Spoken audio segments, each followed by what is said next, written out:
fitahinjanary dia tafaraka indray isika mianakavy eto amin'ny miara-manonja MBS Radio Mada amin'izao alatsinainy ny 10 Janoary 2024 izao. Manantitra ny arabo ao mba ampirarintso antsika rehetra na ianao eto Madagasikara na ianao any ampitan'ny ranomasina ary arabaina manokana isika rehetra tsy akanavaka noho izany taona vaovao 2024 izany. Arabaina manokana satria nahoana? Satria maro no naniry mba hoe andihy an'izany taona 2024 izany, kanefa isika rehetra izay mifanatrika amin'ny alalan'ny feo sy ny sary eto amin'ny MBS sy ny Radio Madasy amin'ireo tambajotra tserasera maro samihafa no natratra an'izany taona 2024 izany ka dia rariny tokoa raha mifampiarahaba isika rehetrarehetra. Tsy moramora ny nandiha ny taona 2024 iny, ny arahany ainy zany, ny arahana hity zany, ary ity 2024 ity ihany koa dia tsy maintsy atrehana satria izay ny maha olom-pirenena antsika mianakavy tsy maintsy miatrika na inona zavatra mitranga ary tsy hoe mipetraka fotsiny am'izao satria izay fipetrahana fotsiny am'izao izay tsy fandraisana ndraiky izay tsy fijoroana izay dia mahatonga ny fahavoazana hitatra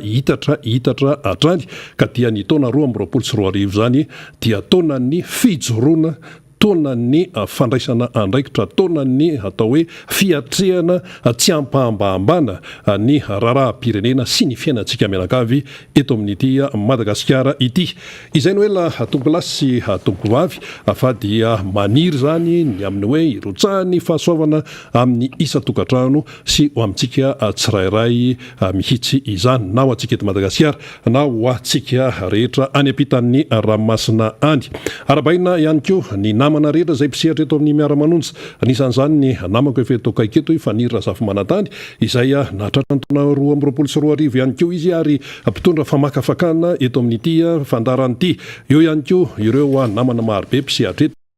Atio zao ny solombavambahoaka ny Madagasikara voavita amin'ny alalan'ny Tiako Madagasikara teny amin'ny distrikana Tsimrindrano, Alain Ratsimbazafy miaraba sady natratra ny taona vaovao sy ny ankonany ary ny distrika izay misy azy. Ankoatran'ny izay ny mety hoe endrikendriky ny dia tsy azo atonona ihany koa fa dia nodimandry zany ny profesora James Ratsimba izay fatatsika loatra amin'ny fanehoan-kevitra sy amin'ny hoe fahitsiana amin'ny filazan-kevitra amin'ny resaka tsikera, amin'ny resaka teo amin'ny tontolon'ny fanabeazana sy ny fitiavan-tanindrazana. Tsy izoviana amintsika izany profesora James Ratsimba izany nondaosan'ny fahafatesana izy ary rariny tokoa raha toa ka hoe asitsika fotoana manokana misy ato anatin'ny fandarana ity zany ny firesahana zany hoe profesora James Ratsimba ndosan'ny fahafatesana izany ary dia mirary fiononana feno sahady ho an'ny fianakaviany ny ekipany miara-manonja iray manontolo eto amin'ny MBS sy ny Radio Mada. Dia ny fandehanfandarana moa zany dia ho hitantsika ao anatin'izay fiarahantsika eto izay mandritra ny ora roa mahery fa ny faniriana teny hoe ny arahanao amin'ny miara-manonja MBS Radio Mada hatramin'ny farany ka izay zavatra resahany eto dia mba hoe hitondra soa ho antsika mianakavy sy ho an'ity Madagasikara mahalalantsika ity. Zay no hoe ary namana Fanira Zafy Manantany fa dia omenanao vetrany indray ary ny micro amin'ny anoizanao azy amin'izao taona vaovao izao. Ndao ary zatsika. Eny ary dia miarabanao rena Rabe Mananjara, miaraba reo teknisiantsika marobe, reo mampifandray antsika amin'ny alalan'ny MBS fahita lavitra, ny MBS radio, ny Radio Mada, isika rehetra any amin'ny faritra tsirairay avy any izay miara-miasa manao ny fampitana mivatana sy manao ny fampitana ihany koa amin'ny alalan'ny rediffusion ity fandarantsika ity izay anaovana ny fiarabana nahatratra ny taona 2024 arak'izay nambara Rena Rabe Mananjara tsamintsika teo zay. miaraba ihany koa ianao zay mpanaraka ny fandarina miara-manonja maneran-tany any ampitan-dranomasina sy ny eto an-toerana. Naniry isika ny hiara-dalana ho amin'ity 2024 ity rehefa nisaraka teto tamin'ny 20 volana desambra 2024 ary samy mitondra ny teny fanantenana hoe mahavitafety finaritra ary samy hitsena ny taona vaovao 2024 ary dia mbola nahatratra izany isika. Izay no hamerenanay ny arahaba ho antsika rehetrarehetra nahatratra izany. Tantely amam-bahona nefa ny fiainana misy ny lasa mialoha dia nisy ihany koa ny lasa vao omaly raha ny vaovao samihafa araka ny nambaran'Rina Rabemananjara teo dia tondrana ny teny fampiononana feno ho an'ny fianakaviana izy rehetra izany, indrindra moa ny professeur James Ratsima zay nandao antsika izany. Resaka momba izay sy lavalava isika ary iopana amin'izany kokoa ny fandarantsika amin'ity androany ity raha ny fandaminana zany satria olomanga na vita be teto amin'ny firenena ary anisan'ireo hoe nametraka izany tena fitiavan-tanindrazana ho an'ny malagasy Madagasikara izany ny professeur James Ratsima ka mendrika kokoa raha ohatra ka haopantsika ho an'izany olomanga sy andrareziny ny fitiavan-tanindrazana sy ny fanaovana politika izany ary ho fanilo mampita ho an'ny taranaka-aoriana ny fijoroan'ny ray aman-dreny James Ratsima teo anivon'ny fiainan'ny firenena tamin'ny akabeany izany ho resantsika eo zay rehefa aveo fa ny vanim-potoana tahaka izao Rina Rabemananjara satria mandeha volana janoary isika dia samy miaraba ihany koa zany satria dia nafeno sy nahatratra ny faheritaonan'izany miara-manonja izany. Tsaroantsika tsara Rina ny vanim-potoana ny tetezitsika ny miara-manonja ary ianao dia vavolombelon'ny miara-manonja voalohany teto Madagasikara satria nitranga tamin'ny taona 2022 zay nisiny ny fifandirana ara-pifidianana no natapa-kevitra an'ireo radio sy mpanao gazety maro hampita ny vaovao zay nitranga tamin'izany fotoana izany ka nisy ny radio sy ny miara-manonja zay nampitana ny vaovao teo amin'ireo mpanohana ny filoha Marka Ravalomanana tena Kianja iray amin'ireny ianao ary maromaro ny radio zay napita ny vaovao tamin'izany sy ny mpanao gazety ary dia mbola misy moa no miara-dalana ary mbola manoza asa fanaovan-gazety izany. Isaoran'izany satria ny miara-manonja dia mijoro amin'ny vanim-potoana zay ilaina zay famondrona kely sy hitenenana ny zava-misy eo anivon'ny firenena izany ary mbola izay fotom-pisainana zay nijoroan'ny miara-manonja tamin'izany fotoana andro izany ary mbola nanohizana azy aty amin'ny taona 2020 sy 2024 no mbola hijoroan'ny miara-manonja amin'izao fotoana izao hiteny ary hanambara zay vaovao tsara ho fantatry mivaoka ary indrindrindrindra raha mbola misy ny tsy fahamarinana, raha mbola misy zay endrika fanampitehana ny firenena sy fanaovana tsinontsinona ny vahoaka malagasy zay ary fanaovana ny tantely afa-drakotry ny harem-pirenena sy ireo volam-bahoaka amin'ny ankapobeny ho an'ireo zay nomena fahefana ary manao tsinontsinona ny endriky ny lalam-panorenana sy izay hoe zoma olona izay dia mijoro hatrany izay foto-kevitra miara-manonja izay na ny olona na ny fitaovana hiara apita sy iresaka ny vaovao araka ny tokony ho izy izay ho voaraindrehetra. Ny teknôlôjia moa dia mampifandray antsika bebe kosa satria mifandray amin'ny alalan'ny FB tsika, mifandray amin'ny alalan'ny YouTube tsika, na io aza ny sakana tsy ahafahantsika mifandray amin'ny alalan'ny fahita lavitra, amin'ny alalan'ireo satelita toy ny Canal Plus, ny parabola, ny Star Times zay efa misy mahazo amin'izao fotoana izao zay arabaina isika zay manaraka amin'izany Star Times zany. Inotsika fa hiverina eo an-tanantsika ary hahazo sitraka ny vaovao marina avy aty amin'ny von'ny miara-manonja isika amin'ity taon'ity arak'izay fiverenan'ny MBS fahita lavitra ao anatin'izany Canal Plus sy ny parabola Madagasikara izany. Zay ary no ela Rina Rabemananjara fa ataontsika arak'izay nambarantsika zay ny hoe hiresakitsika satria vaovao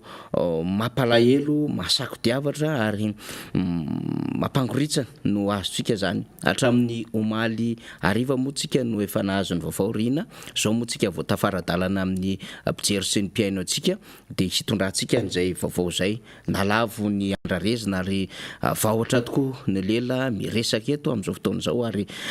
sahirana mihitsy tsintsitsika rina ny aminy hoe ahoana iza no andimby an'ity ray aman-dreny be ty zay ray aman-dreny tena nitondra ny heriny, nitondra ny sainy, nitondra ny fony ho an'izany Madagasikara izany, ary ray aman-dreny tsy nitady an'izany hoe toerana natambiny zany fa nanompanana ny vatany sy ny fiainany fianakaviany ary nanompanana ny heriny manokana ho an'izany hoe tandrazana ny vahoaka malagasy ary Madagasikara izany. Zay no nandao antsika Rina Rabe Mananjara. Ho tsaivitsika fofoy angamba Rina ny aminy hoe ray aman-dreny izay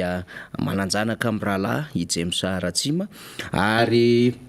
tanoany ny fahinina ambin'ny folo taona tany izy no niala teto Madagasikara nanovo fianarana tany ampita-dranomasina zany. Zanaka ty tandrazana izy satria ny rainy dia anisan'ny mpanorona ny MDRM zany, araka ny fantatsika dia anisan'ny mouvement anankiray teto Madagasikara zay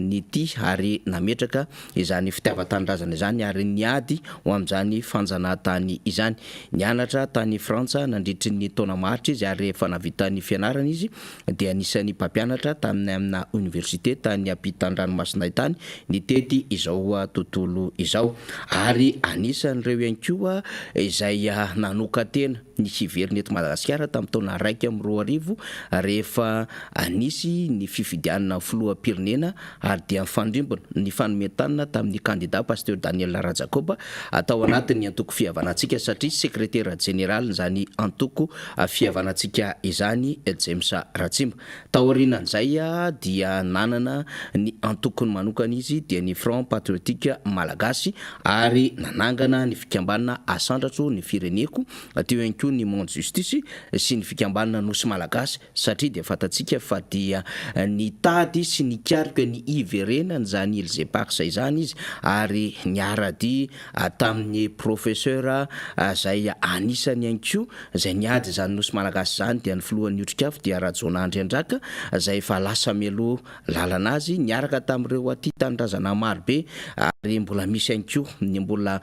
velona amin'izao fotoana izao tahaka ny professeur Rasolofo René, ny sénateur Joseph Elan, ry Andriamatoa Raindina zay niarany tolona atao anatin'izany nosy Malagasy izany. Teo ihany koa zay mbola niara-dalina tamin'ny farany teo ary ny teto Madagasikara zay nijery zay asony mpiray tandrazana dia ny mpitsara iraisam-pirenena zany Ramatoa Arlette Ramarson zay candidat fitenina tamin'ny fifidianana filoham-pirenena 2012 sy 2020. Anisan'ny mpaneho hevitra izy ary tsy mitsitsy fitenenana amin'izay fomba faneho-kevitra izay, ary anisan'ny manelingelina ny sasany faneho-kevitra professeur James Ratsima satria ny mibaiko azy dia izay fitiava-tandrazana izay ary tsy mitsitsiny io na mpitondro io na mpanao politika io na iza izay mety misakana amin'izay mety ho fandrosoan'ny Madagasikara, indrindra ireo zay manao ny ampimamba sy manao zay angejana ny Madagasikara izay ka memaka tsikelikely ny arena ary mamotika tsikelikely amin'izany Madagasikara izany, ary manariasina ny fiandrianan'ny Madagasikara na vahiny io na teratany vahiny mipetraka sy monina eto Madagasikara na reo efa niasa sy naharitra teto zay taranak'ireo ny toetra teto Madagasikara dia tsy nitsitsy fitenenana izany ny professeur James Ratsima. Zava-misy dia ny aina tsy mifametra araka ny fomba fiteny malagasy, ary dia izay ny mampahatonga antsika hiteniny amin'ny hoe raha ny zava-bitana, raha ny fijoroana ary raha ny etaetany dia ahita Madagasikara ho sambatra, ahita amin'ny vahoaka malagasy hiadana, kanefa zay moa no sombiny fotoana zay nampindraminy nahary ho an'ny professeur James Ratsima dia nandao antsika izy mandritra ity fotoana ity dia omenantsika ny fandaharam-potoana samihafa ary hahatsiarovantsika azy. Rina Rabe Mananjara. Ya, marina tokoa zany ny ambarako angamba raha hoe momba ny professeur James Ratsima namana faniry Rasafy Manantany dia ny atao hoe ny za tsy afaka ny amorona fa ny fotoana izay niarahana ny riary taminy tato anatiny ity fandarana miara-manonja miainga eto amin'ny MBS Radio Mataty no mba tataraina kely zany amintsika mianakavy zao mantsy misy ny zavatra hitantsika na enitsika mivantana amin'ny eto amin'ny studio zany hoe rehefa miresaka eto le olona dia mamonao famakafakana dia mitondra hevitra, mitondra tsikera, dia izay no hitantsika fa ny ao ambadika izay zany hoe ny any ivelan'ny studio mety tsy dia fantatsika loatra fa ireo olona izay mifanerasera taminy no mahafantatra an'izay. Ka professeur James Ratsima tompoko raha ny hoe atao hoe mijoro vavolombelona zany ny tenanay tamin'ny fiarahana ndriary taminy dia izy tsy mamoroporona zany fa iny izy iny zay raha vao miteny ianao hoe professeur James Ratsima dia iny izy iny mahitsy fiteny tsy miaotraoatra rehefa maneho hevitra ary izany antsoina hoe fetsarambelasi zany dia tsy hita aminy zany resaka hoe fitiavan-tanyrazana dia izay hatrany no mibaiko azy ary ataontsika hoe tsy mahagaga angamy zany satria araka ny teneny faniry teo hoe taranaka MDRM izy dia misy miteny any ambadika any zao hoe fa ny MDRM zany ane efa tamin'ny fotoana taona maro lasa zany mbola ilaina ve zany amin'izao fotoana izao ny foto-kevitra tompoko eo amin'ny hoe fitiavan-tanyrazana dia ilaina ary io fitiavan-tanyrazana io dia mila kolokoloina mila ampiasaina le izy ary mila aseho fa tsy eto ambava fotsiny na hoe mandeha amin'izao fotsiny fa mila kolokoloina ny fitiavan-tanyrazana ary mila aseho ary mila ampitaina ihany koa ka izay le hoe na ny fikolokoloana na ny fanehoana na ny fampitana ny fitiavan-tanyrazana zay dia nataony professeur James Ratsima ary ny atao amin'ilay fampitana dia miampita makany amin'ny tanora amin'izao fotoana izao miampita amin'ireo taranaka ireny rehetra izay anoetin'ny professeur James Ratsima ireny zany ka rehefa miteny izy izay mahafantatra rehefa maneho hevitra izy na ny piray hetsika aminy ohatra hoe ny onivon'ny RMDM ny aty amin'ny fianakaviam-be amin'ny mpanotra mazava loatra fa mihaino azy fa na ny eo amin'ny antefaniny tsikera ataony ihany koa dia mihaino azy ny eo amin'ny tontolon'ny fitondrana zany dia mino izahay fa mihaino an'ireny no teneniny professeur James Ratsima ireny ary ity ny zavatra anankiray anisan'ny tena voamarika zany tamin'ny fiarahana taminy teto amin'ny MPS rehefa tonga avany zany professeur James Ratsima dia tonga izy dia manao daholo ona ry salaha ona ny fandehany eo dia hoe zao zany ny fandaminana ianao miditra faharoa na fahatelo na fahaefatra arakaraka izay fandaminana eo amin'ny ankapobeny moa zany tsy maintsy misy ny atao hoe fandrandrana amin'ny resaka studio tahaka an'itony fitenenana amin'ny aina aman-jery tahaka ny zao zany dia apetraka zany izay fandaminana izay matetika moa zany ny tenanay no manao an'izay dia inona no hevitra hoentin'ny professeur James Ratsima dia zao foana no nitenenina isako ny tonga avany izy hoe mety daholo ka fa io tsy mivoana amin'ny fiainan'ny malagasy tsy mivoana amin'ny fiainan'ny Madagasikara eny ka inona ao anatin'izay fiainan'ny firenena izay alefasao izy izay anontanianareo alefasao izay anontanianareo fa valiko daholo ary tsy haiko ifanira zava-manantandra mahamarika fa professeur James Ratsima tompoko rehefa miteny eto dia tsy manao préparation be zany izy tsy manao briefing zany izy ino moa natao briefing fiomanana melo firesadresahana melo sy ny sisa zay le matetika moa amin'ny resaka journalisme sy ny audiovisuel dia teny anglisy foana moa zany ny teny ampiasaina zany briefing resaka hoe feedback brainstorming teny anglisy daholo fa professeur James Ratsima tompoko tsy manao an'izany fa rehefa tonga eto izy telefonina ray zay ny an-tanany dia tsisy taratasy eo tsy mitondra stylo izy fa tonga dia lasa zao zay le fomba fiteny tonga dia lasa fa na inona atao hoe hevitra mivoaka eo na loha hevitra mivoaka eo dia riatany daholo rehefa hoe makany amin'ny resaka fitiavan-tanyrazana loha hevitra matetika resahany eto dia eo ny resaka fandrobana rem-pirenena tsy matiny tsy levon'ny vavon'ny professeur James Ratsima mihitsy io le hoe rem-pirenena voaroba io nisan'izany resaka volamena zao hoe indray nisy hoe firy-kilaotra tany Komoro ny tany Seychelles ny tany Afrika Atsimo dia tena namango mihitsy izy teto nitsikeran'ireny ny resaka hoe tany lasa ny vahiny io koa dia averimberiny foana io tsy mandeha amin'izay izy io izy tsy mety io resaka Îles Éparses moa dia tena nanakambara foana izy momba an'izay resaka Îles Éparses zay ary tena tsy mitsitsy fitenenana izy manoloana nireny toe-javatra ireny dia mifanontaniana mipetraka dia ny hoe rehefa mitondra nireny ny faneho-kevitra ireny professeur James Ratsima dia zao mifanontaniana hoe mitombona sa tsy mitombona ny zavatra teneniny. Dia ankoatr'izay, manahoana ny fiatefany ireny zavatra teneniny ireny any amin'izay antefany. Zay.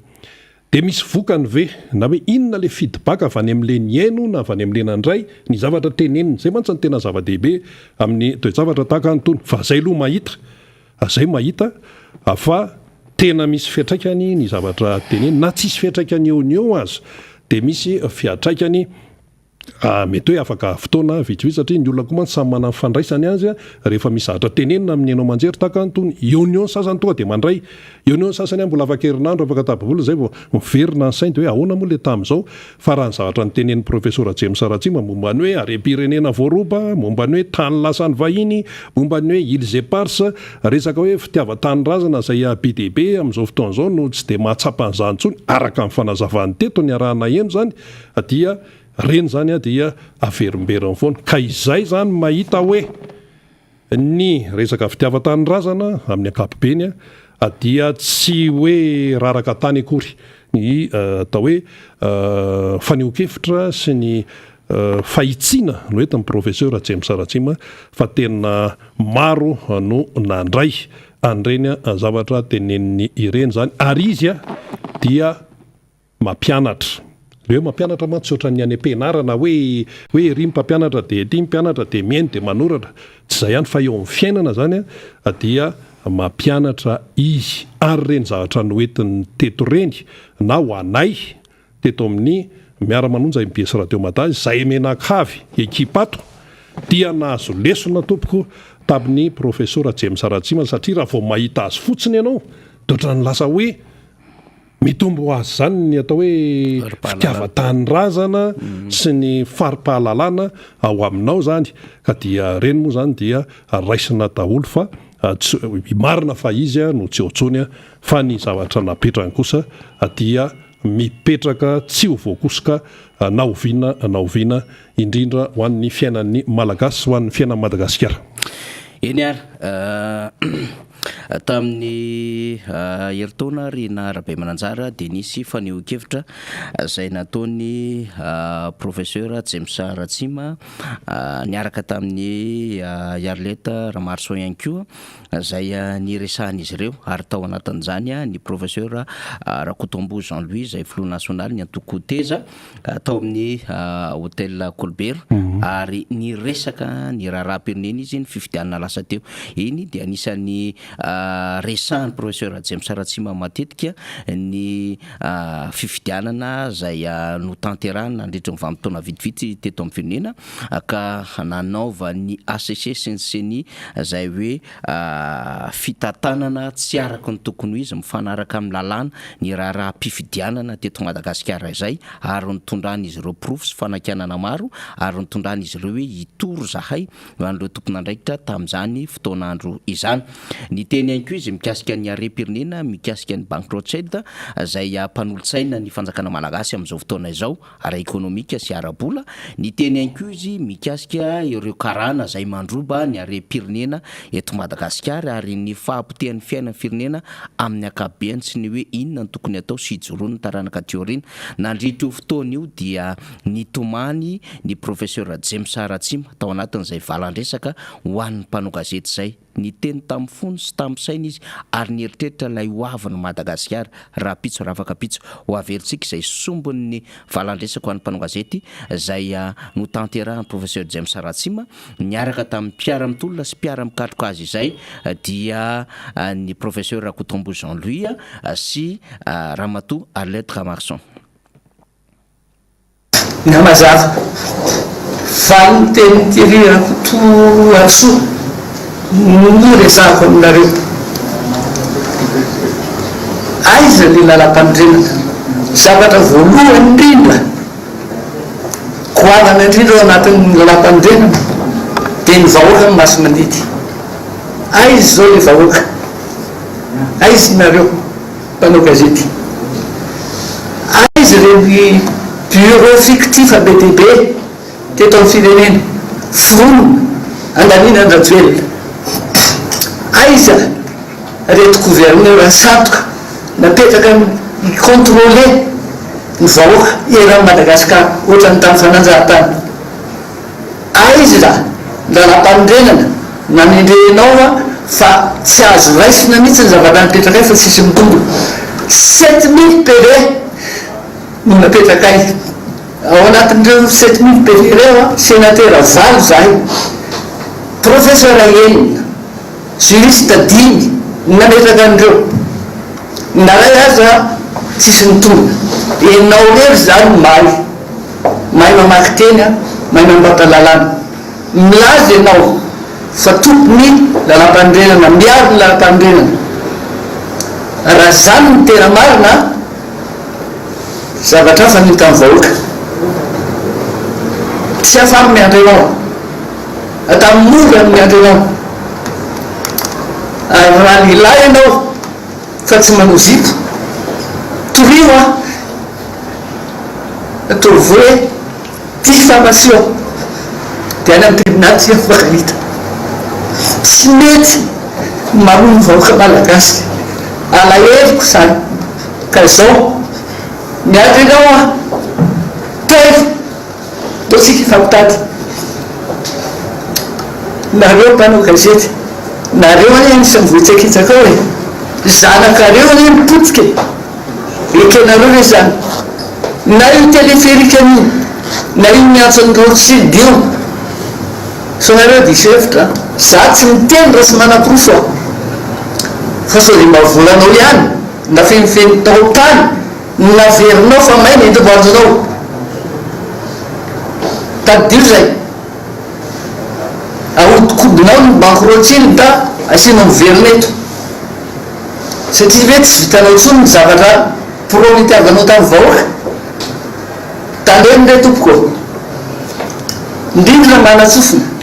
Ary misy teratany malagasy miasa daholo ireo banky amerikanina sy banky rehetrarehetra reo. Tsy miteny ao raha tsy mana-porofo ka mba tsy boridana dia mitena tsara. Manaraka an'izany raha misy olona nanditsaka ny lalam-pandrenana teto dia ianao Jean-Éric Rakotoary Sonitara voalohany no responsable. Mazava ny teniko teo hoe ny antony dia izay mamaky tsotra mazava fa ianao miolankolana oatra menarany ianao. Zavatra ny vakinay dia hoe miaro ny firenenantsika rotana. Ary nataonao inona eo mpitady filaminana rehetrarehetra eo zany atao inona? Ianao misotenan'ireo, ianao ny tompo ny fanodinana, satria araky ny tenin'ny namako anakoroto eo ny anazy menadama aho dia hoe tsotra ny teniny fa nena dia mazava voko euro ianao. Ary tadio fa nandositra tany an-dafa ianao, saika andositra ianao nangataka nationalité tamin'ny frantsay ianao fa tsy nahazo. Mbola veritra any ananao porofo ny zavatra teneniko rehetrarehetra. Ka raha lehilahy tsy manao zipo ianao, alefaso any amin'ny tribunal oreny zao retany ara-danitra ny raharaha-pirenena malagasy. Nataonao inona ny DG-ny imprime national, lasa mitsoky izy. Nampanaovanao carte d'identité firy, nampanaovanao carte d'électeur firy, korotaninao ohatrany amin'ny fokotany rehetrarehetra mba handaninanao. Diky zany fa tsy lany ianao,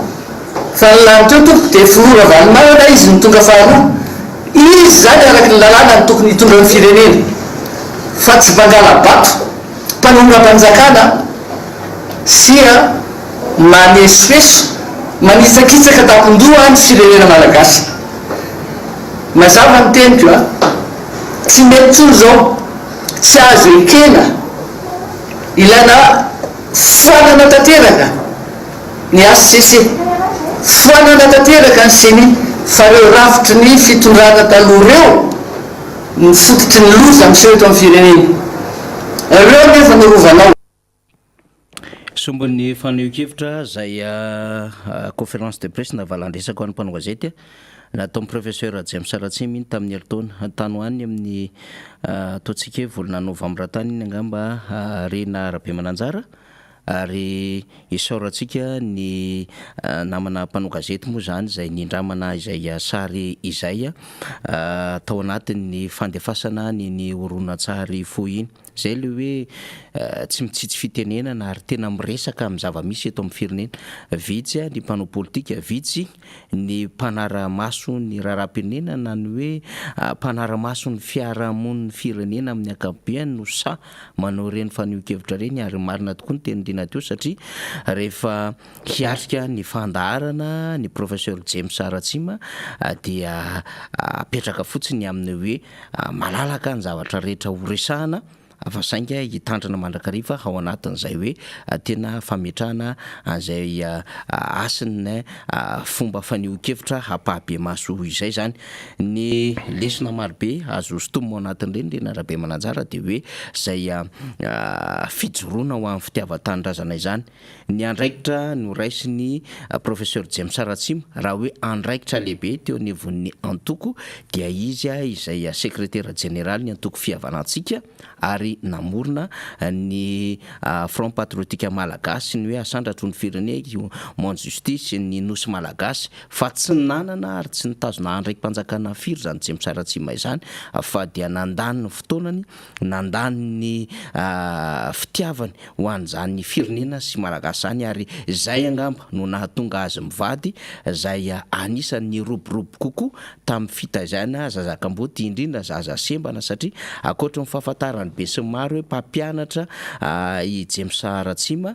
sy ny hoe mpanao politika zay mahalala sy mifehy ny tontolo ara-toe-karena sy ny tontolo geopolitika eran-tany dia manana an'izay fitiavana manokan'izay ary dia nanoka tena amin'izany izy mivady tamin'ny fikarakarana reo sembana zany.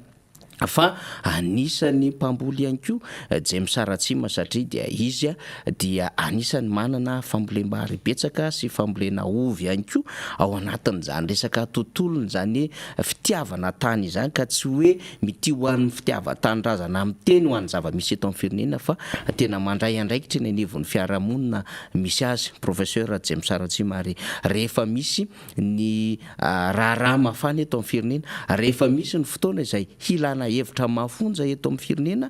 dia rehefa miantso amin'ny professeur ianao dia tonga hatrany professeur rehefa mbola malalaka ny fotoana hoe professeur ka tsy mampianatra dia tonga amin'izay faniohakevitra izany takan'izany no nataony tsy teto anivon'ny fandarana miara-manonja irery akory fa na teo anivon'ny fandarana saia na teo anivon'ny fandarana dinika tato anatin'ny MBS Fahitalavitra sy radio dia tonga hatrany ny professeur James Saratsima ary teo anivon'ny fanoherana ihany koa amin'ny akabiany amin'ny fotoana rehetra izay nilana ny hevitra professeur James Saratsima ny amin'ny anavotana ity firenena ity dia tonga hatrany professeur James Saratsima anisany tsaroana Rena Rabemananjara fa ny professeur James Saratsima no nitarika ny vaomera politika nandritry ny fikaonan-dohan'ny mpanohatra izay nitanterahana tamin'ny 17 sy ny 14 ny volana Jolay tamin'ny herintaona teny bypass izany ary dia nafana ny adevitra tao anatin'izay hoe vaomera politika izay ary dia tena nisy fifandonana mihitsy ary arakevitra mahery vaika ary tsy nety mipetraka mihitsy n'izay hoe tena mpandraindrara mpizaika tao anatin'izay satria efa nafana ny mpizaika tao anatin'ity vaomera ity satria naharitra teo amin'ny adiny roa sasany teo eo izay hoe fitsanganan'ireo mpizaika ny amin'ny hoe zao ny atao ny amin'ity raharaha-pirenena ity ataony hoe zao dia zao ataony hoe tsy mety ataony hoe mbola zakanareo ve ho an'ny eto Antananarivo zao loza mahazo ny firenena zao fa ho anay any amin'ny faritany dia efa tsy mety aminay intsony ataony amin'ny hoe inona no tokony ho atao ao aoriana nyity fikaonan-dohan'ny mpanohatra ity fa tsy mety intsony izany kondosy manao valandresako amin'ny mpanao gazety lava zany fandao hijoro amin'izay fitiavan-tanindrazana izay fa mafy zao zavatra mahazo ny firenena malagasy izao teo anatrehan'izany dia niezaka ny nampitony ireo mpiray tanindrazana ny professeur James Saratsima izay lehibe an'izany vaomera ny politika izany ny amin'ny hoe tsisy hevitra azo amin'ny hafanampo sy ny ataitairana fa tsy maintsy miara-mandinika itsika angony avokoa ny hevitra rehetrarehetra izay avy any amintsika satria zay ny anton'ilay fikaonan-doha dia ho taterina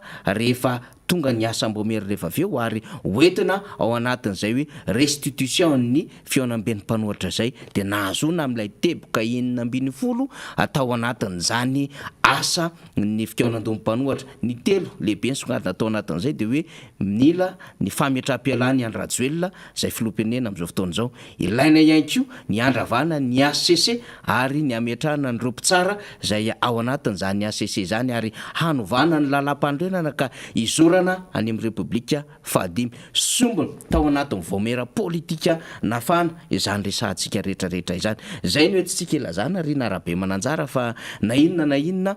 dona zay nazo teto anivony zay hoe firenena zay sy fijoroana de teo atrany professeur James Ratsima ary indrindra anisany nanolo-kevitra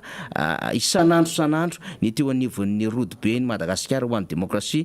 rodibe ny mpanohatra ho an'ny demokrasia eto Madagasikara izy na ny RMDM anisany ihany koa nanolo-kevitra ny teo anivon'ny vondron'ny panorama ho an'ny resaka fanoherana eto Madagasikara io ny am'izao ny zavatra tokony atao ary rehefa miantso reny vondron'ny mpanohatra reny de eo atrany professeur James Ratsima ary rehefa misy ny hetsika de teo atrany professeur James Ratsima tsarony etona ry narabe mananjara fa nivezivezy tamin'ny fiarakodia ary nakasary ny zava-misy tamin'ny hetsika nataon'ny mpiaro ny zonim-bahanjifa tamin'ny 10 volana Desambra professeur James Ratsima ary tsy nisaraka tamin'ireo mpiaradia aminy zay niodidina eraka analakely ny amin'ny ahoana ny fomba afahana manehohevitra manoloana ny fihetsika zay nataon'ny mpitandro ny filaminana izany marobe ho isika raha zay resaka fijoroana izay mampianatra antsika taranaka ty aoriana hijoro ary anatratra tanjony zany de no an'ity Madagasikara mamitsika ty ry narabe mananjara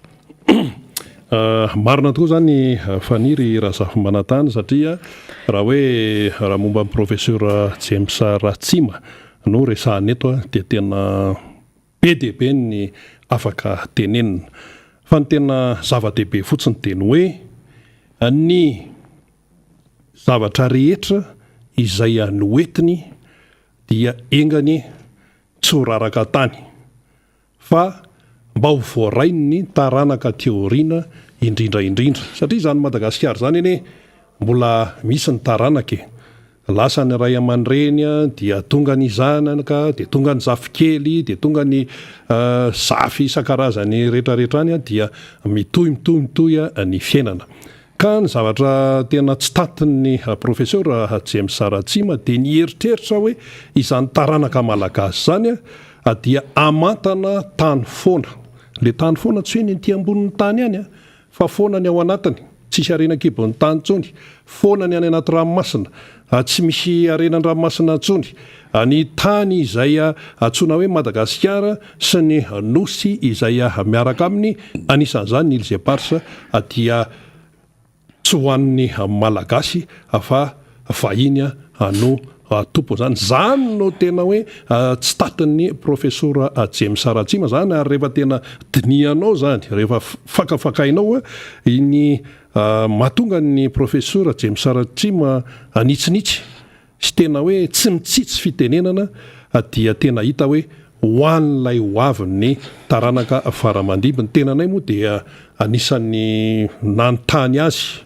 fahavelony tato amin'ity studio ty mihitsy zany hoe eto zany eto amin'ny micro eto misy olona mamakafaka de zay mianaka tetsy amin'ny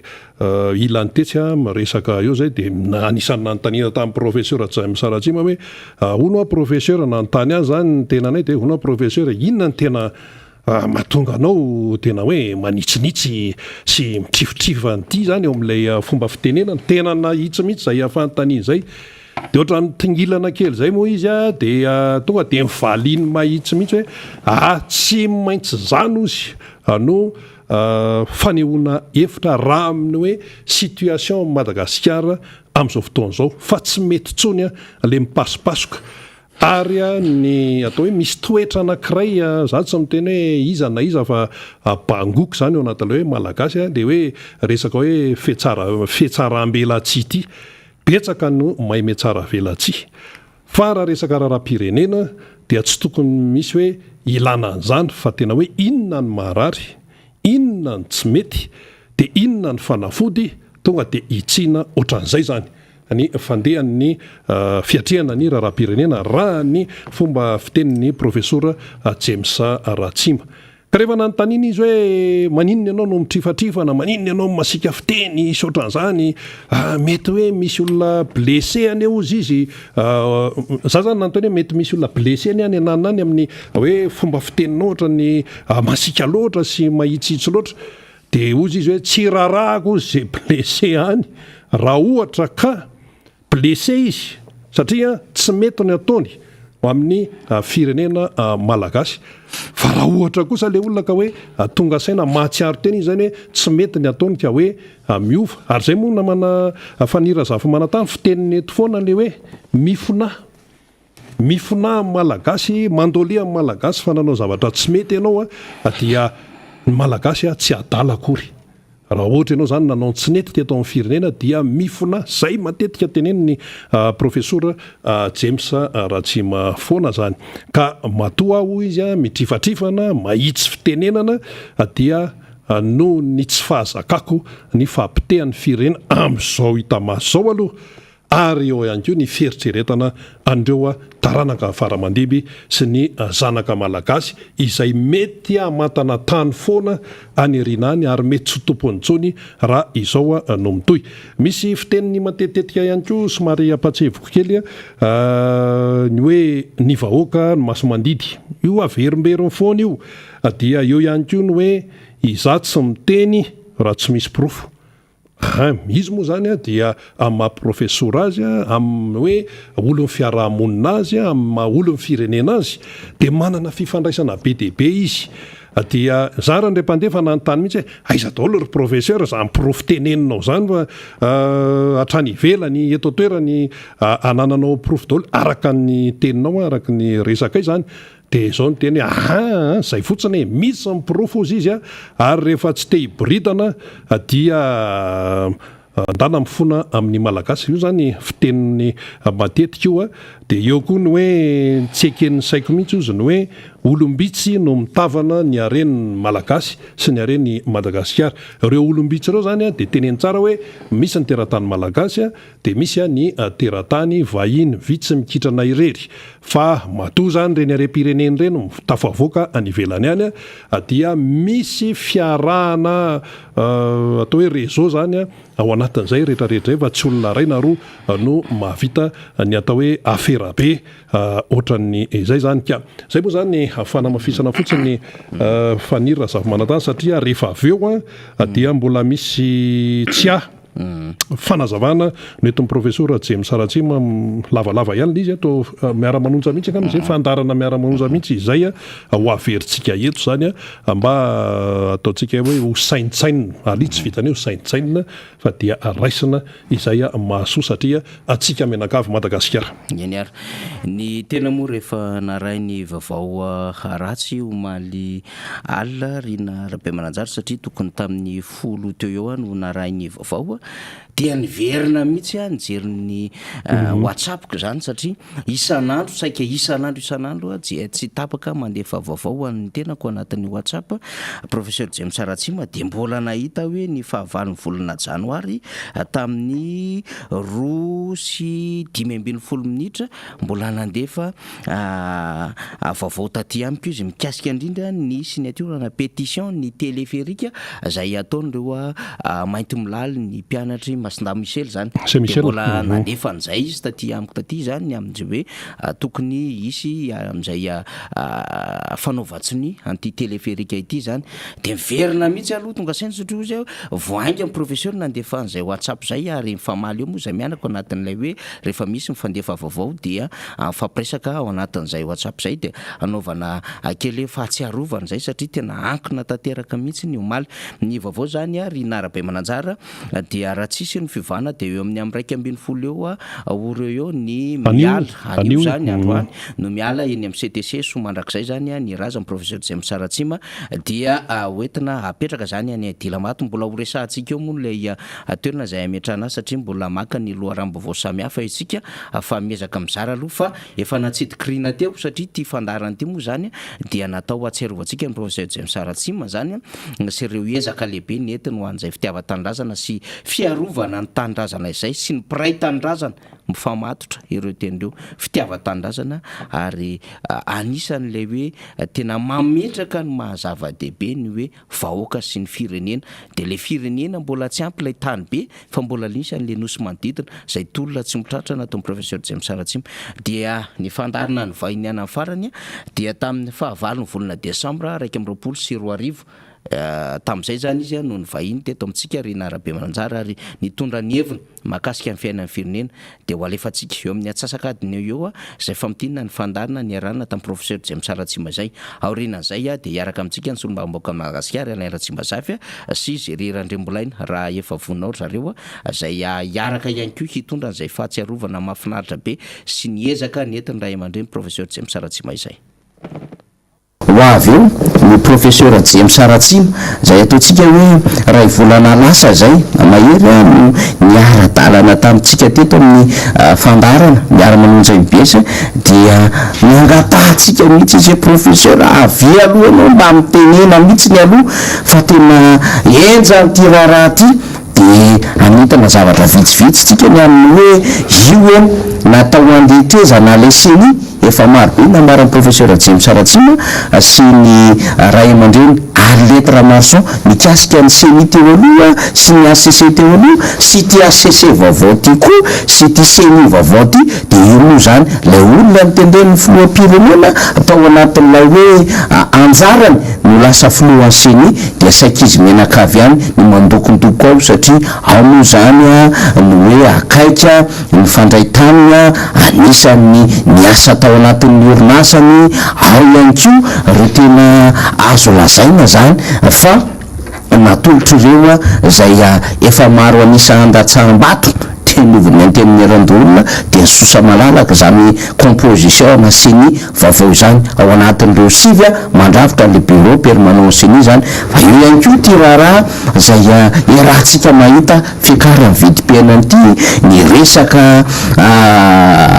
Apollo 21 ho antanitsika ny professeur James Saratsima ity resaka rotseda ity antanitsika ny professeur James Saratsima ny resaka ady tany indrindra ny fangoroan-karena sy ny tany ataon'reto karana tsy mikarana rehetra fa reo karana zay tena mampiteny ny anarana eto Madagasikara dia io resantsika miaraka amin'ny professeur James Saratsima fa tsy atao ambanimaso ty ny resaka fako ny avosy eto Antananarivo renivohitra dia ho resantsika izany rehetrarehetra izany ny tanamasoandro ihany koa tena maromaro zavatra ho resantsika miaraka amin'ny professeur fa lainitsika iarabasa miarabanao ry mato professeur dia totosoa matsara indray makasitraka family ary miaraba ny mpiainy sy mpijery ny MBS miara-manonja amin'izao fotoana izao marina fa betsaka ny zavatra tokony ho resansika fa araka ny fomba fijeriko azy aloha dia za tsy mba mihafahafa dia mazava be ny resakintsika an'izany mikasika an'ireo zavatra ny tany sana rehetra teo ny tonga dia anoloko azo aloha professeur zany satria tao anatin'ny actualité zay resaka zay vao tamin'ny alatsinainy teo dia veriko antsika moa larobe zao mety mbola tsy ho taritsika zany lay fifidianana reo ampikambana braomaritra niveau seni ity seni ity moa zany dia lay hoe hikarakara ny fifidianana dia mandahy mandritry ny taona izy ireo tsy azo avozana zay ny voatondro ny lalàna ianao sy ny mpitsary raisam-pirenena teo aloha zay kandidaty tamin'ny fifidianana filohan'ny repoblika tamin'ny taona 2024 miara-dalana aminao ihany koa anatin'ny tolona zany ny justice ary ao anatin'ny tolona amin'izay hoe fiarovana ny malagasy eto tandrazana izay na ny any ivelany satria anisany mbola miaro mafy ihany koa ary miteny ny zava-misy mahazo andreo malagasy any koa satria misy 710 izy ireo ho antanitsika rehefa avy ao ny professeur zay dia miady mafy amin'izany ianareo ary anisany mieritreritra hoe ametraka fitoriana mikasika ny senisy ny ACC teo aloha io anefa ny seni vaovao professeur James Saratsima betsaka ny adevitra mahakasika izay dia everina fa ilain'ny vahoaka ilain'ny acteur politika ilain'ny société civile ny mahen'ny feonao sy ny mpiaradia aminao hoe ahoana ny hevitra professeur James Saratsima amin'izao composition sy ny vaovao izao makasitraka fanirina mazava be fa efa betsaka ny resaka natao momba ny senisy ny ACC eo laza izy rahay hoe itory a tsy ny HCC sy ny CENI teo aloha ihany fa ny amin'izao fotoana izao koa tsy misy mihitsy neutralité araka ny fitenitsika nanendrenan'ireo zavatra hitanga tsapa dia midikany amin'izao fotoana izao zay vao mitendrena amin'izao fotoana izao a dia tsy matoky an'izaniza ntsony a ny filohanareo fa ny olona manodidina azy ihany a mitikisany na izy tsy manan'olona ho tendrena ntsony satria tsy misy mila azy tsony ny olona zavatra io zany ny azo tenenina amin'ny resaka ataon'ny mba CENI io a manendriendry zay tiany izy a dia lasa tsy maletena ntsony le CENI na ny HCC ny olony ihany a no ataony ao tsisy itokisany ntsony ny any velany ary izy a tsy manan'olona ntsony ko izy efa ela ny tena izany tsy te hiditra ao anatin'iny olona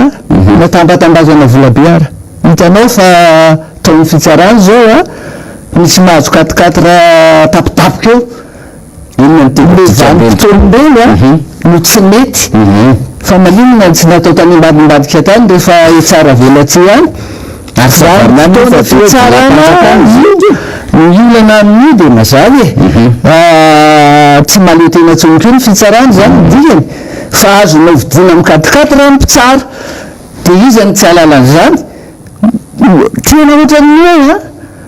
tsy misaina izy manao an'ireny na manao fanamina anaovana diversion mba tsy eritreretan'ny olona zavatra hafa lazao hoe inona ny antony manomezanao 4 amin'izao fotoana izao a dia mpitsara eny voalohany aloha zany raha tena dinina izy a afaka nataon'ny afiny iny ohatrany namerena ny volan'ny banque mondiale reny ko fa maninona natao pabenaso dia mijabaka ianao zany a dia hitany rehetrarehetra'izao tontolo izao na fa mpangalatra nareo amin'ny fitorana meloka olona tsy manao ny famarinana samy mahita daholo zany ny olona fa ny akamaroanareo dia mpisoloky ka ny tena marina amin'io CENI mitendreny io verenao kely a efa nanao déclaration de bebe zay sy mianabavika letra marsona hoe tsy janony zay ary tsy anakenio tsisy azonao angalaran'izany tsony eto amin'ny firenena fa be zay alatra sy fampahoriana nampitondrana ny vahoaka malagasy zay be loatra ary tsy mety tsony a ny zavatra ataonao miteny foana zay hoe rehefa tsy zakanao dia mialahy tsy azo tenenina ianao a fa mbola miziry a manafatra fitaovam-piadiana atao inona ndraiky io le fitaovam-piadiana fa ny eo am-ponao dia fantatrao ny raha tsy nataonao dia te hiverinao amin'ny pouvoir ianao satria miala teo ianao a dia tsy maintsy hiarany sazy tsy maintsy hijinja ny zavatra nafafinao ka miezaka mafy ianao a hitazona an'io fitondrana io amin'ny fomba rehetra nefa zao ny zavatra tokony fantatrao a na fitaovam-piadiana inona na fitaovam-piadiana inona entinao io a tsy atahotra anao zany ntsony ny vahoaka dia eo ny olona eran'ny toerana maro a efa nidiny an-dalambe ny tanisanao to fa niry a ny matomara ny katso toerana maro be midina ary tsy miera amin'ny OMC toy izy dia midina amin'izao fa baraky OMC io a raha mandrara hoe a tsy mahazo midina amin'ny décembre zao a mipiariny zony mpanjifa marary indreo le vahoaka fanina efa tsisy hohanina ntsony na eny toeta hoe ty ve hisy fety tsy sakafo ny olona maro le tenindrena fa rehefa tena zany mety hoe tsy amenao karama ny olona tsy amenao ny sahaza azy ny vidim-piainana tsy azo iainana ntsony tsisy azo leferina ntsony ny zavatra toinareo ka raha momba ny OMC isakatsakana amin'ny 10 décembre io dia milaza aminao fa zany hoe mitady mizy izy zany ny olona hoa tsy miera amin'ntsony tsy mila miera amin'izany izy io zoan'ny mpanjifa zoan'ny rehetrarehetra droit fondamental laotsika ny liberté d'expression tokony avelanao midina ny olona andalambe rehefa tsy faly anao zay tiany atao hitsoka sifle hitarika ny olona anazava ny zavatra tsy mety kaza sakana n'olona midisy fa io dia hoan'ny rehetrarehetra io fa tsy hoan'ny mpanohitra rery, hoan'ny vahoaka malagasy tsy vaky volo nivonany an-dalambe anavotana ny firenena am'ty vidim-piainana midangana ity. De izy hoe tsy malala menatry nareo raha sanatry mieritreritra miamositra ny vahoaka hoe tsy mahazo midina na mitady resaka da fikafika izy ny tanora tsy amelana ny vahoaka an-dalambe. Voatanisana to fa be deaibe ny toerana zay efa tsisy mirara azy tsony ny vahoaka fa midina ny olona fa vofaty isika ary nina lazainao efa tsy matao maty an'ilolona efa araky ny fitenitsika hoe manao veveriny any vahoaka am'izao fotoan'izao fa tsisy hoanina intsony. Atitre d'information kely fotsiny professeur, le amin'ny fahafolon'ny volana desambra am'zoma io zany andro raisam-pirenena ho an'ny zon'olombelona ihany koa. Mariny zany ary za dia anisan'ny midina mitarika an'olona normal be mihitsy ny fidinan'ny olona an-dalambe amin'ny fotoana io eran'izao tontolo zao de fotoana iray io iraisa amin'ny malagasy iny na mpanohitra izy natomba ny fitondrana izy nena samy miaran'ny vidim-piainana daholy ka raha ohatra hoe amin'ny fotoana iny mbola sakanana ihany ny vahoaka de zavatra fa zany nitedavinareo zany hoe excitene hoe vahoaka ovoninareo atao solony iny an-dalambe iny zany hoe tsy anatsaina zany ianao andre mato préfet fakalala tsara tsika alao ny olona anao hevitra kahalalana fa na rano tsy misy ny varoanina tsy misy ny olona efa mandositra ny dahalo ny insécurité tsy misy tena zany tsisy zavatra mandeha tsony tsisy zavatra voafehan'ity fitondrana tsina eto amin'ny firenena ka mba tsisy mitabataba re tompoko avy aleo ny olona anao ny hevitra ampahalalahana avy aleo ny olona midina an-dalambe ilaza ny zavatra ao ampony hoanareo fitondrany zany engany tsy ananao foana indray amositra ny vahoaka andefa fitaovam-piadiana andefa miraiky sy ny sisa sy ny sisa. Menary Andriamatoa James Saratsima, anisan'ny vaovao tena nahazoana ihany koa tato ato zay ary vao tamin'ny fahalalehanazy teo tena mbola mitolona mafy mihitsy ro rahalahy sy anabavy any Toamasina any mikasika ny resaka tany voaingana tsy ela akory zay de nalefa tsika te tokoa ny orona tsara sy ny orona peo tany Osy Belleville mbola mitolona mafy ry Nini Denis sy ry Joseph Fernand zao fotoana zao zany na ny sénateur Monia zay resaka aty tany ary nampiakatra vahoaka avy any Osy Belleville misy tsika teto zay anisan'ireo nampanatsony ny tompona andraikitry ny filaminana tany Osy be satria nisy dimy izy nampanatsona de ray am'izany no vahiny teto amitsika teto vao tsy ela akory dia misy ihany koa fijoroany ny vahoaka aloha amin'ny le makilany erery satria tany 50 hektara lasa ny orinasa Velende zay anakarany zany ambolokandrona mijoro amboanjo be mijoro zany rehetrarehetra zany tena hoe mahazovahana mihitsiny zany lay azo lazaitsika hoe orinasa zay any zany teratankarana izany sy ireo zay mitazona ny économie ny toe-karena ny secteur rehetra zay stratégique eto Madagasikara ary de efa saika tafidy andapa tokoa moa ny olona an'izy ireo satria de anisany nahazo toerana ao anatin'izany fiadinany republika izany zany ka ianareo anisan'ny nandeha tany avaratra iny nandeha tany faritra Sofia tadidiko tsara amina resaka Sokota professeur James Saratsima niaraka amin'ny ray aman-dreny ny Arlette Camarson nandeha ihany koa tany amin'ny faritra Tsirabe mijery zay fahoriany vahoaka malagasy zay inona ny hevitrao am'izao situation tena hoe mazana be amina resaka aty tany zao. Mariny zany fa maromaro ny tany sanatry fa be de be eran'ny Madagasikara no manao ny ataony reo karan'ireo lereo zany tsy le karana tonga efa ela be taloha fa reto Pakistania reto reo atao hoe borary reo ny tena impérialiste mpandroba ny ere-pirenena ny malagasy reo amiko reo de olona tsy fanaonao arina moka teny hafahafa mihitsy raha momban'ireo tena marina ny teninao teo hoe Antamatavy ady tany Natsiravina tonga teto Antananarivo olona nalefa ndraony resaka taminay sy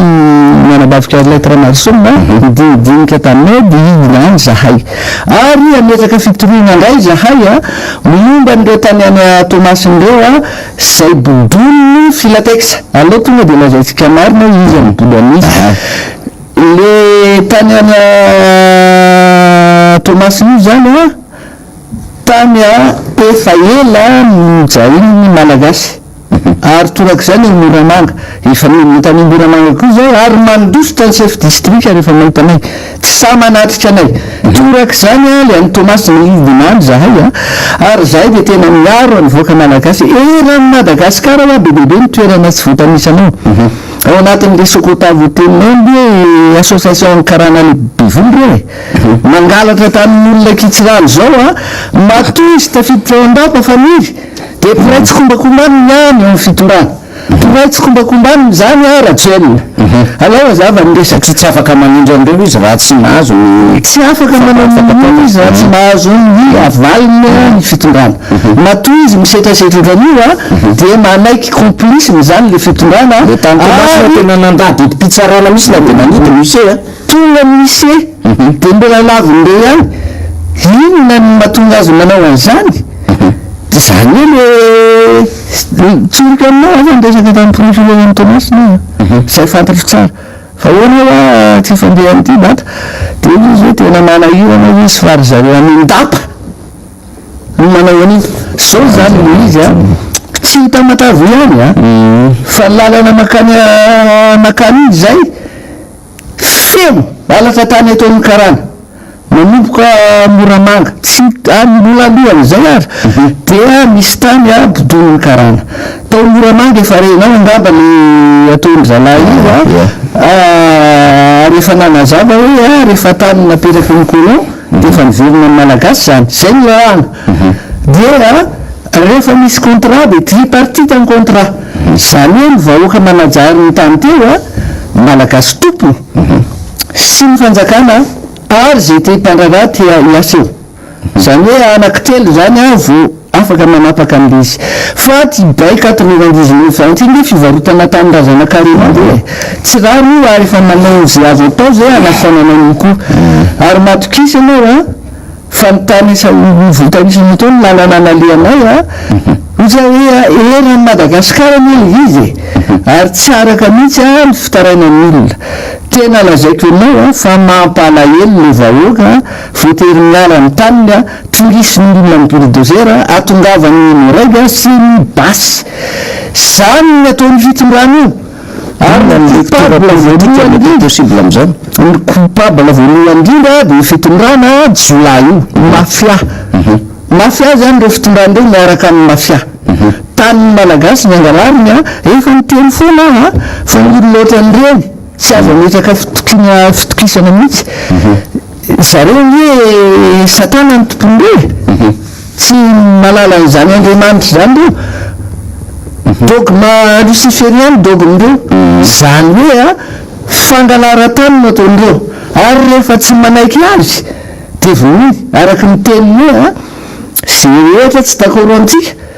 fa ny fahafatesana de zavatra normalina de alefatsika any amin'ny fahafatesana ary viditsika na mivolinona ny tanindreo fa rehefa tsy manaiky izy de alefatsika am'izay lalana normaly zay zany hoe amon'ny malagasy zany ny tena tedaviny misy namanao mpanao gazety tafaresaka tamiko mba tsoroka izy moa fa zareo ty tanindrazana resaka tamiko izy zany tena atahorako zalahy de tsotra hoavy le plan le grand remplacement ataon'ny lalahy ty zany hoe aripakireo mivoaka malagasy indrindra reo grand terrier malagasy reo zany aloha zany tena favaliny angalary ny tanindreo vononindreo de rehefa azo ny tany de mazava ny tanjon'ireo tsy maintsy mandroalika amintsika ny malagasy reo izy de rehefa aveo androaka nao malagasy eto amin'ny taninao ilatsaka ho fidina filopirenena rehefa manao sondage am'izay zareo alefa le anariny hoe raha ihany hoe roa manko ny alefany any anaty magazine Forbes le ray de le ray lefa miaraka tamin'ny Sarkozy le tary amin'ny ino ty le MEDEF hitako tsara nisy hoe miareny efa manao any amin'ny Twitter any efa malaza be efa miteny foana izy any lerana taminarivo anisany manoana azytsika mihitsy reo avao fa manahirana mifijery an'le raharam-pirenena eto am'izao fotoan'izao a karana ve ny malagasy no filohan'ny madagasikara raha sanatry avy mivava oa ka mbola tsy mijoro antsika dia matokisa ianareo malagasy fa nitaranaka malagasy a dia tsy hisy tsony ato ato ty madagasikara ty a nomen'andriamanitra lova ny malagasy a fa tsy lova ny karana ary nylazaiko teo a za tsy contre ny karana rehetrarehetra tsoroka aminao rehefa misy todahako karana anankiray fa tsy karana ohatran'ireo a fa lefa ela be tonga taloha reny a efa mifandray tanteraka amin'ny malagasy ohatran'ny sinoa taloha efa tonga ela be fa ny vaovao tonga rehetra tatorina le mpanjanaka nampidiriny ty fitondrany ty a amoty tiany vahoaka malagasy anaovana solona ny vahoaka malagasy amono ny vahoaka malagasy arakaraky ny amono ampidirany am'ireo a no amono ny vahoaka arakaraka izany ty ny fangalarany tany betsaka ho a tsy voatanisako aminao eto a ny adina tonay momba ny accaparement de terre any ataondrotry manjaka nge accaparement de terre ansika ataondreo fa tsy vitany findrany ameritsy eto tsy zao maty tany ambe zandry kely jaka livajaka sa ozy ny filazasika azy maty tany le dala miaro any tany to ameritsy etosika io a mampiatsy tolona zavatra zany tolona vany izy avany ny tanindrazany dia zao no lazaiko anao am'izay a miseho anao tany masoandro tany firekitana malalaka be ny tany mpanjakana maninona tsy tany mpanjakana nanaovanao azy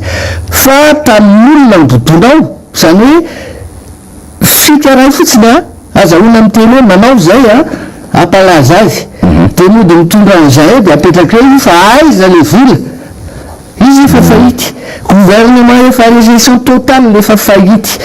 asphyxie totale du gouvernement io aiza izy nahita vola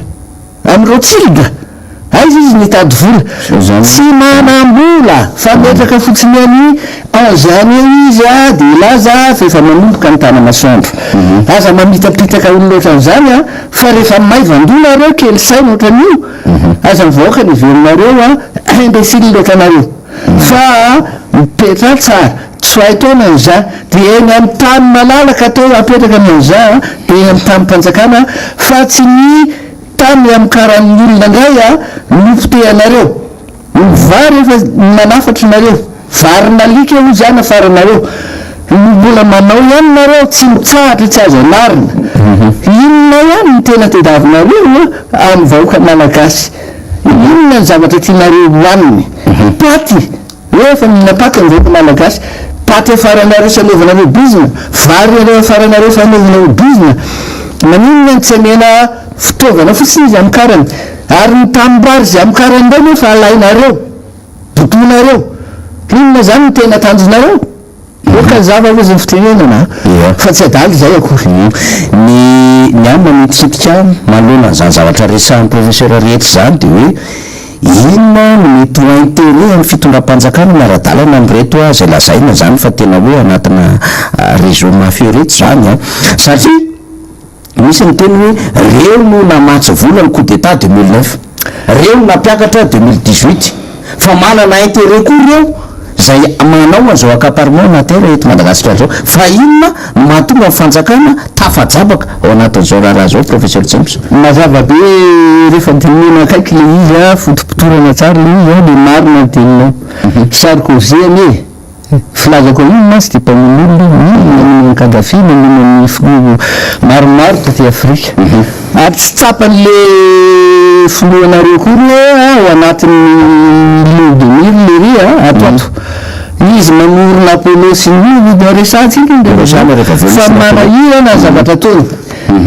ny mpanonga-mpanjakana menakavy reo ary lazaka anao efa tafiditra andapy izy a complice zany izy menakavy ao ny karany indrinindrindra ny atahorany dia tsotra dia endry zao izy alohan'ny mialany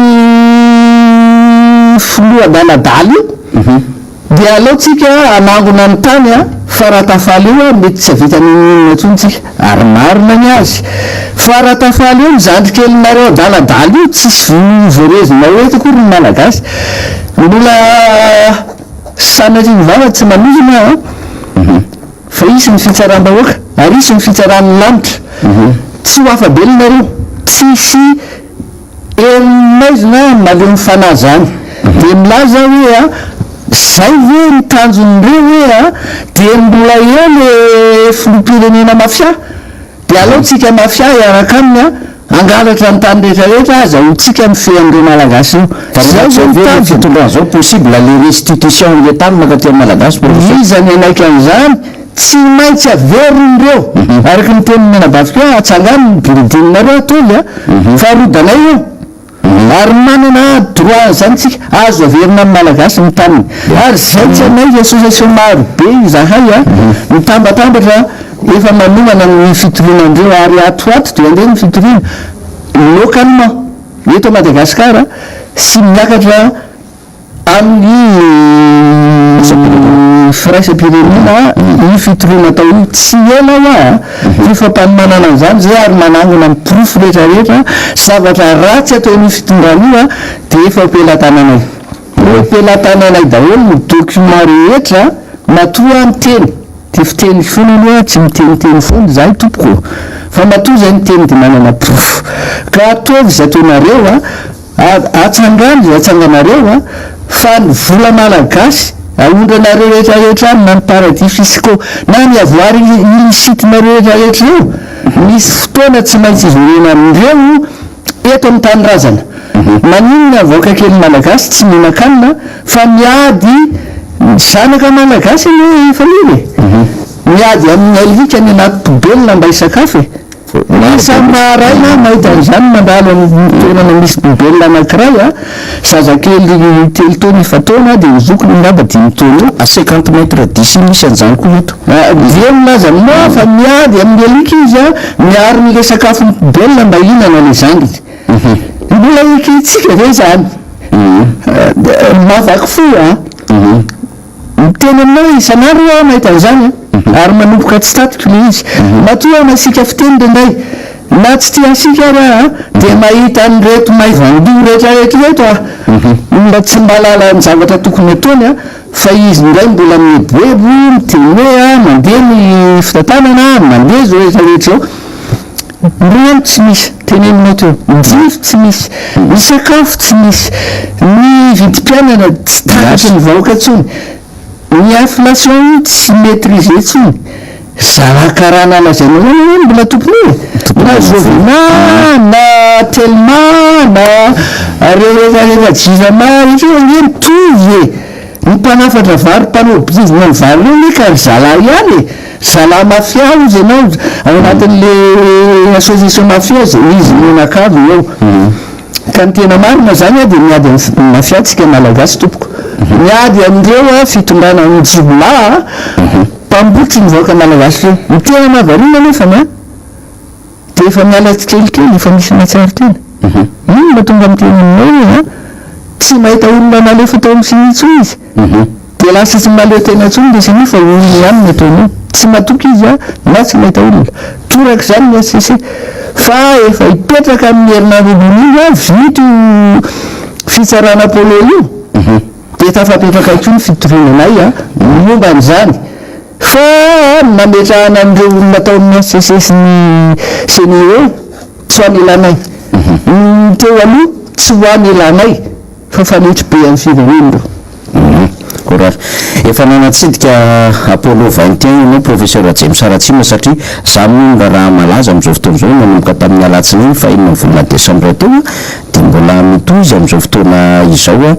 efa misy fanehoan-kevitra ihany nataona olom-pirenena maro mpanao politika ary efa nisesy ihany koa ny fanehoan-kevitra izay nataon'ny mpisolo vava mpiaro amin'reto a voaroroy amin'ny Apollo 21 reto zany a ny amin'ny hoe alefa somivatana ho ren'ny vahoaka misy ty raharaha ty nandahany zany moa teny nivon'ny fampanaovana zany a ny amin'ny tsy mety zany fa aloha andeha amin'izao izy a dia maromaro miady hevitra teraka ao anatin'izany ny zava-dehibe zay nisy efa navoaka amin'ny gazety samihafa de hoe tokony andraikitra amin'izao fotoana zao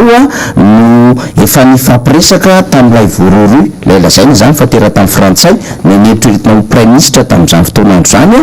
dia misy zay nahazo toerana anatin'ny gouvernement tamin'ilay mitazona diplomatie malagasy,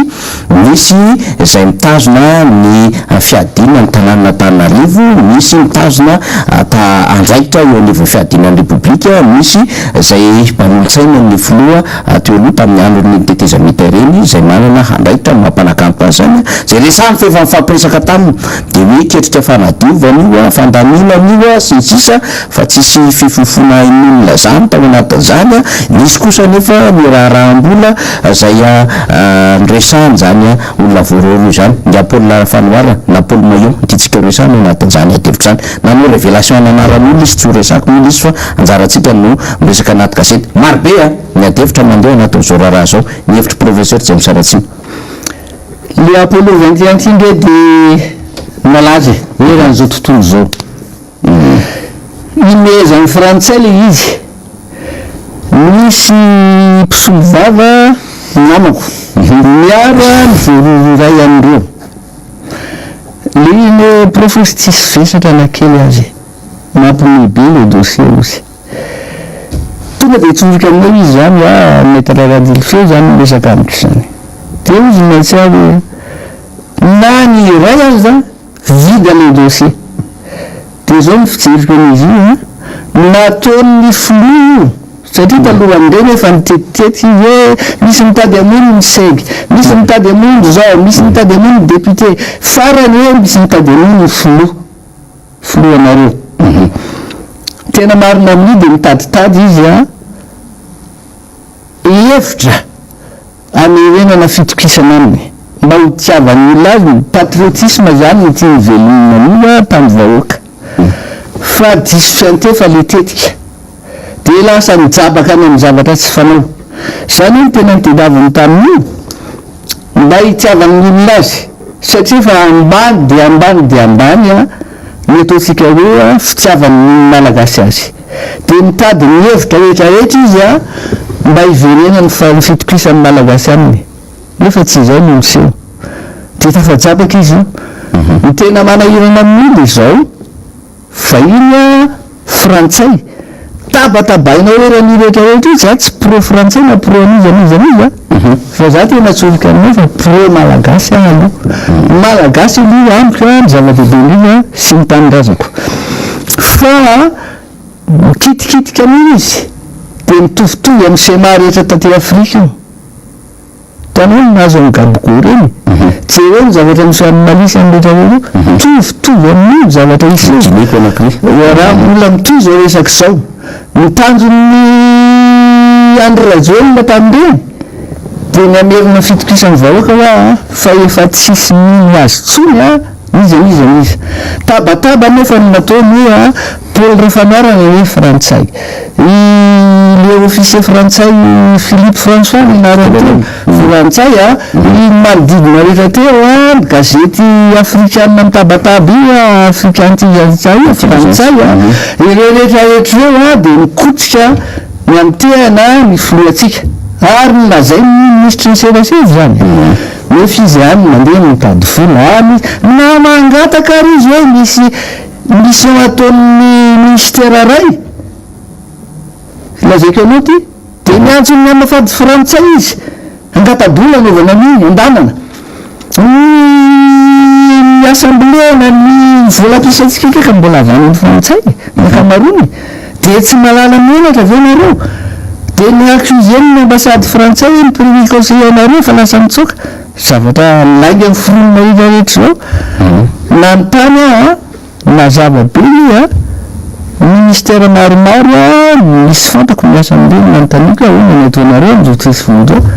mangataka any amin'ny ambassady frantsay zay mandeha izy zany zany atao fitondrana malagasy voangana misy ny ambassady frantsay na amin'ny fanampiana ho an'ny fitsarana ho an'ny gendarmerie maromaro ao anatin'le campagne de dénigrement le hoe ny ambassady frantsay miketrika amin'ny Apollo 21 io ka zany hoe mampime amin'izy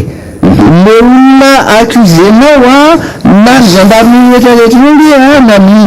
na mivoagnana izy name telefônina marobe koa ny tany atoliara tany mizarana telefônina portable daholo ny gendarme hoe samy maiky fa tena milaza aminao fa mbola avany amin'ny frantsay daholo ny zavatra rehetrarehetra na ny budget atsika amin'ny sénat na any amin'ny assemblée regny mbola miankina amin'izany ka inona no mampidedadedaka anao anao an'io teverenako le teninao amin'ny apollo teo nangataka ny métro ala tsomotra tonga amin'ny télépublique mba votangaizamihita daholo zany efa milaza nareo fa tsy hanao zany mihitsy izy matoy izy manome andreny 4 rimasombahoky reny ka dongue reny en cour suprême io zany hoe ny conseil d'état ny inona mozy ty ny commissaire de la loi ny maromaro zany inona zany ny andrasanao amin'ireo olona voavidy vola reo inona corrompu reo nandray amin'ireny ao anatin'ny fitsarana am'izao raha mba nataony raha mba misy lokely izy de tany ambadimbadika tany nataony rehefa nanovany ny volany banque mondiale reny nafempeniny tany sao tapitra nalala ny zavatra nataony nginy vahoeky tsy miteny ahona séparation des pouvoirs am'ireny professeur satria tokony avaka l'exécutif sy lay tsy fantan'izany tsy fantan'izany alalao izy tsy alala zavatra ny tsy marana ny fitsarana na ny exécutif sy ndraiky hoe tokony misaraka seny ato membre gouvernement le ramatu le présidentiel de milazy izy fa indépendant mba fomba hoana no maha indépendant andreo mbola fitorina petraka akio zay tsy misy neutralité mihitsy fa io na de kely aza de rehefa avy ndray laza fa azo raisina fa tsy mitombona ny zavatra ataonay de vitatsika eo vitatsika eo fa hatrany amin'ny TPI sintsika no alefa nay lavitra io resaky io fa zay tsy anaikinaiky foana ataona rehetra an'iny vahoaka malagasy de naveriko farany fonovan'io apollo 21 io petsaka ne milao anatiny mitsokombakomba amin'ny resaka hoe nytanisy anao tao hoe misy malay ndraiky sy ny fitondrana nao tonga de tsoroka io misitry ny raha ambaniny iny anisan'ny voatonontonona tao miarana taninarivo voatonontonona tao efa izy rehetra efa miady atrano tsisy mifampatoky misitra maro nefa voatonontonona tao iza zany sisy manodidina azy eo anatin'ny gouvernement rehefa ady saritaka any nao anatin'ny fididiana république efa mpiasa amin'ny filatexe ny tafiditra ao ino lazaka anao hoe efa association de malfaiteur association de criminel efa grave zany misy eto amin'ny firenena malfaiteur criminel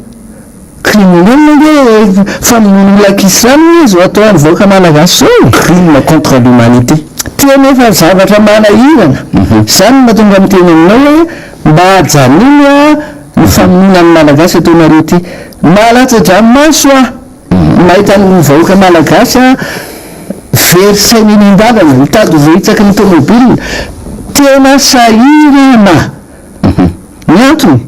io fiandron'ny fitondrana io zareo bekiby nirererany tanàna milaza fa mahavita ny en réalité tena lazaka anao no poko zao mahitsy fiteny olona tsy fanaonao pisoloky ary tsy maintsy ady tsy maintsy iady reo ary tsy maintsy ho resiny jolany olo tsy valina izy menakavy samy mpamosavy aleo ny famonao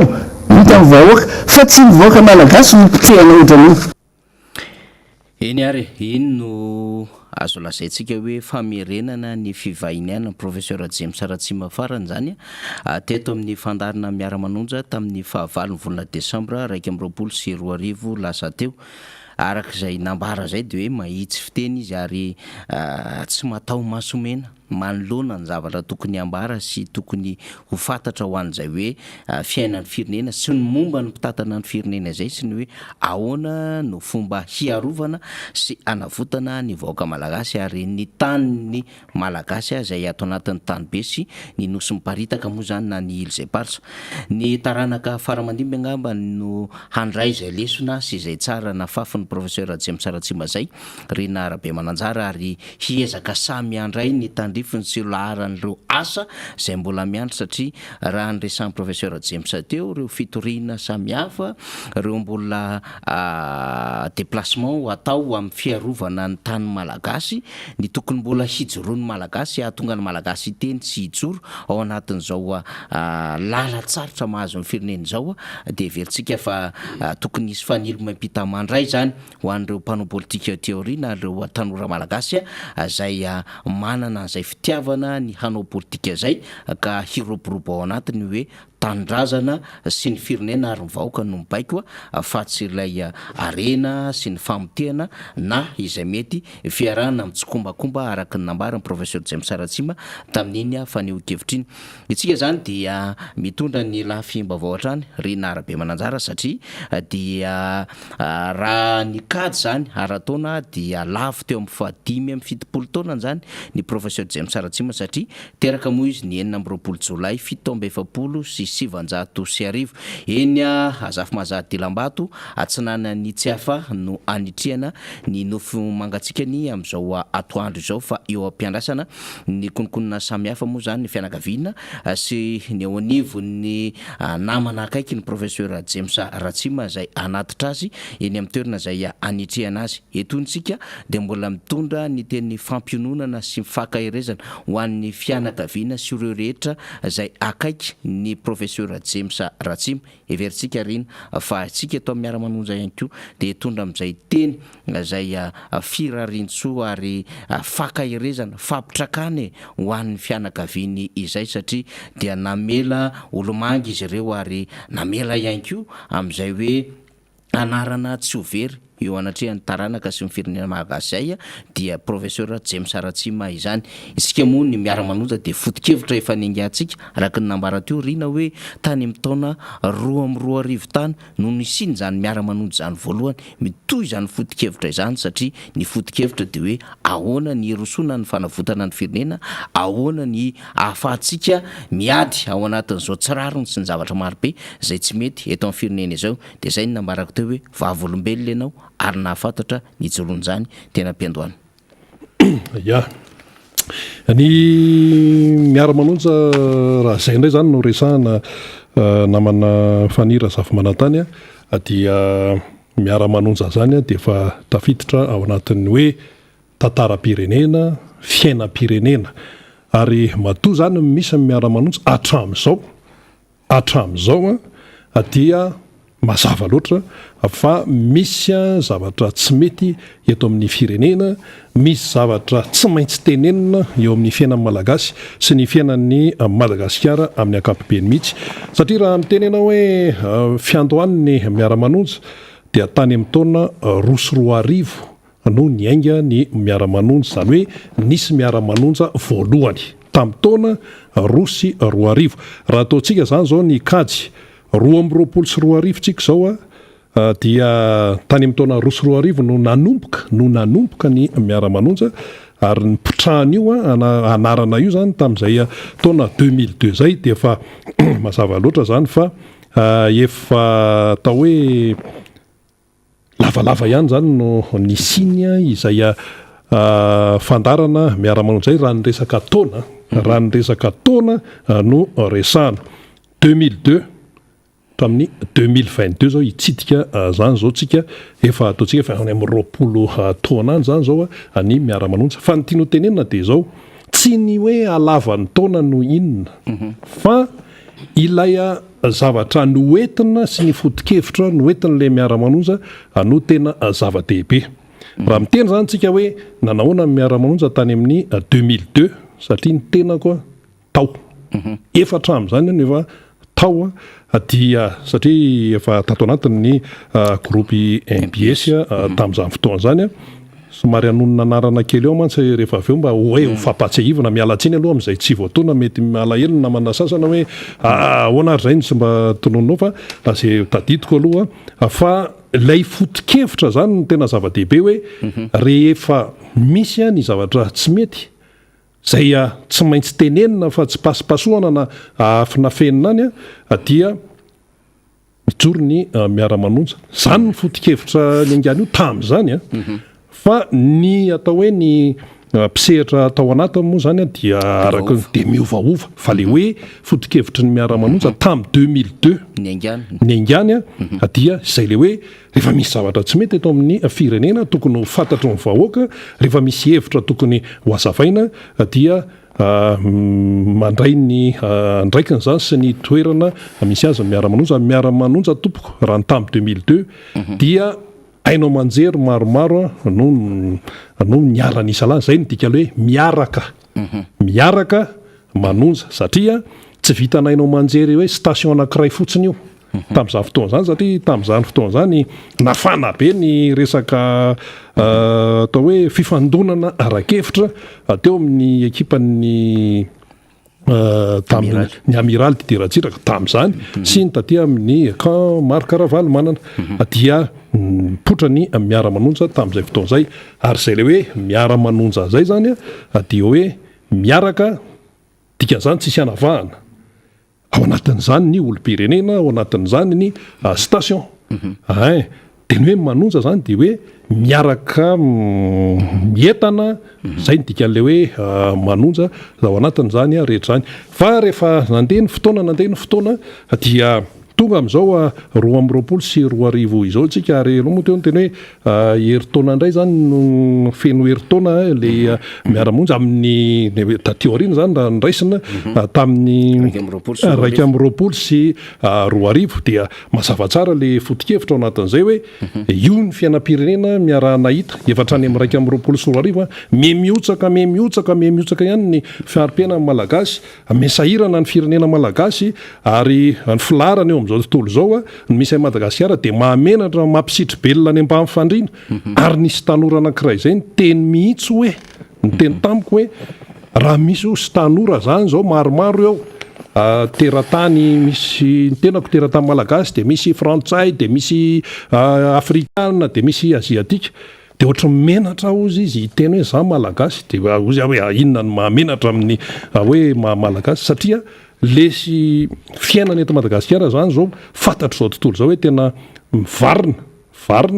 ao amin'ny lafiny rehetrarehetra mihitsy na toe-karena na sosialy na ninninne dia lasa hoe menatra miteny hoe malagasy ny tena nefa tsy tokony ho zay aloha le izy na ahoana ka miverina amin'le resaka miara-manonja zany sika dia atao hoe niaina tao anatiny hatramin'ny 2002 zany ka hatramin'izao dia tao anatin'izay no nahitana hoe tsy mbola vita ilay zavatra tokony atao zany indrindra ny hoe fanazavana ny zavatra tsy fantatry ny olona ny faneho-kevitra satria fantatra fa i Madagasikara amin'izao fotoana zao raha ao amin'ny lafin'izay hoe faneho-kevitra tena izy zay dia mbola manahirana no milaza azy mbola misy sakatsakana isan-karazany misy miteny moa ny ambadika any hoe malalaka sensisa fasady zay fa rehefa tena jerevanao le izy dia mbola misy sakatsakana marobe profond zany zao ny MBS anga mbola mandeha amin'ny satellite zay zatra tsy fantatra hoe tonga dia nilatsaka avy any hoe tsy mandeha dia sensisa satonany ihany zay ka resaka miara-manonja zany zao amin'izao fotoana izao dia matoa zany ny tia mitoy dia araka ny fanazavana teo hoe ambola betsaka ny zavatra tokony ho tenenina momba ny raharaha-pirenena ary raha ny taona 2020 sy 2021 raha ny teny ny président Marc Ravaly manana na verimberiny foana tamin'ny faraparan'ny taona teo dia hoe mila mijoro zay mila mijoro fa maninona moa no mila mijoro be dia be ny fonosiny zany teny zany zay tsy hoe anazava hoe ahoana fa azonareo no finosany zany teny hoe mila mijoro zany hafa mantsy le hoe menimenina ahoana ihany izy ty hoe menimenina etsy tsisy rano hoe zao sy ny sisa fa izay le hoe mijoro amin'ny marina mijoro amin'ny marin'izay sy ny hoe ny fandraisana ndraikitra izay zany no zava-dehibe ka raha ohatra hoe ny tany amin'ny 20 taona lasa tany dia maro ny namana atao maro ny namana atao nareo moa mbola tsy tao tamin'izany fa zao zany tsika tafaraka atao anatin'ny miara-manonja fa ny olona moa miovaova fa ny tenanay moa zany anisan'ny hoe atram'izay dia mbola hoe teo foana fa maro zany ny namana atao ary raha iteny zao hoe ny Sokobe Rufin Rakotomaro zao anisan'ny teny tao reny tamin'le voalohany io resahako ridina Razafy Manotrona fa niasa tato amin'ny MBS zany ritahiry tiana Ranaivosoa efa nametraka ny diatanany tamin'izany sehatra zany ihany koa satria teo moa ny Radio Matin MBS dia misy ihany koa station hafa mialatsino amin'izay tsy voatonona misy ny Riery Ratovo mbola any izy ry Mamy Rajonary fantatra zany anaran'izany ka ny tiano tenena zany dia ny hoe ny olona no fandimindimby ny taona no vadika fa ny fodi-kevitra raha hoe resaka miara-manonja dia anankiray ihany dia ninona ny fikatsahana ny tombontsoa ho an'ny Madagasikara sy ny fanazavana ny efitra izay tsy voateny any ananiny kanefa tokony ho fantatra ny vahoaka ary mikatsaka ny tombontsoan'ny malagasy hatrany hatrany tsy misy mihitsy resaka hoe resaka misy mantsy voy an'izany hoe nareo manao resaka botolo sy ny sisa iza zao manao botolo raha eto amin'ny firenena zay mifantany iza manao botolo raha resaka telefirika zao dia ahoana anjarantsika no maneho hevitra amin'izay sy mandinika tsara zay le hoe mandinika tsara fa tsy hoe mandeha fotsiny amin'izao ianao zany dia lasa hoe resaka hoe miara-manonja maninona sy maninona miara-manonja dia io izy io ary ny atao hoe fodi-kevitra zany zao dia ny hoe resaka fitiavan-tanindrazana zay nijoroany ry professeur James Ratsima mazava loatra ny resaka fikatsahana ny tombontsoam-bahoaka sy ny tombontsoan'ny taranaka dia misy manontany hoe Rovina zany miara-manonja no mijanona raha resaka MBS sy Radio Mada zay mifantatra aloha miara-manonja ny MBS sy Radio Mada zay tenenina eto Rovina no mijanona zany io dia mitohy hatramin'ny oviana dia hoy aho hoe miara-manonja misy foana mandram-pijanonany zay ataontsika hoe sary teny ohatran'izay fa ny dikan'izay zany dia ny hoe ny firenena malagasy tompoko sy ny fiainan'ny malagasy raha zao ny situation tsy afaka jerena fotsiny amin'izao neny ary makasitraka ny Rena Rabemananjarantsika amin'izay faneho-kevitra izay satria ilaina no mampafantatra an'izay ihany koa izay mbola hijoroantsika amin'izao fotoan'izao ary ny lalana ny diavy ny firenena dia azo lazaina zany fa ilaina ilay fotoana mpijoroana faneho-kevitra tahaka izao ny vahiny izay tompontrano moa efa eto amin'izao fotoana izao miara-dalàna amintsika izay azo lazaina hoe ao anaty mavesabetratry ny fiandohan'ny fandarina miara-manonja amin'ity taona ity sy ny fiandohan'ny herinandro ihany koa ny fandraisana ny vaovao ny lalasan'ny ray aman-dreny resantsika teo ary mbola misy famitenam-baovao ataontsika rehefa avy eo mavesabesatra tamin'ity taona ity sy ny tamin'ny faran'ny taona teo dia ho resantsika rehefa avy eo efa eto akaiketo ny solomamoaka ny Madagasikara voafidy tetsy amin'ny disikana Tsimondrano Alaina Tsimbazafy miaraba tompoko ia miarabanao namana faniry ary miaraba ihany koa ny vahoaka malagasy izay manaraka ny fandarana miara-manonja amin'ity taona 2020 sy 2020 ity ampiandohana ihany koa dia manatitra ny araba ho antsika rehetra natratran'izany taona vaovao zany ary engane mba taona zina tokoa ity taona ity ary hitondra soa sy fanambinana ho antsika mianakavy manarak'izay moa dia araky ny efa vaovao nentin'ny namana tetsy ampiandohana ny fahalasanany ray aman-dreny James Ratsima dia miondrika ampanajana izahay eto amin'ny ekipa ny miara-manonja manoloana an'izany fahalasanany ray aman-dreny izany ary mirary fiononana feno ho an'ny fianakaviana ny tompoklahy eto ihany koa moa no hitondrana ny atao hoe teny fampiononana ho an'ireo fianakaviany malagasy izay manana havana namoyaina tamin'ireny faraparany herinandro sy ny fiandohan'ny taona vaovao ity satria dia fantatsika tokoa fa mihazakazaka dia mihazakazaka ny fiparitahan' zany valana retina Covid-19 zany eto amin'ny firenetsika ka misy ireo lavo noho izany dia hitondrana n'izay teny fampiononana izay.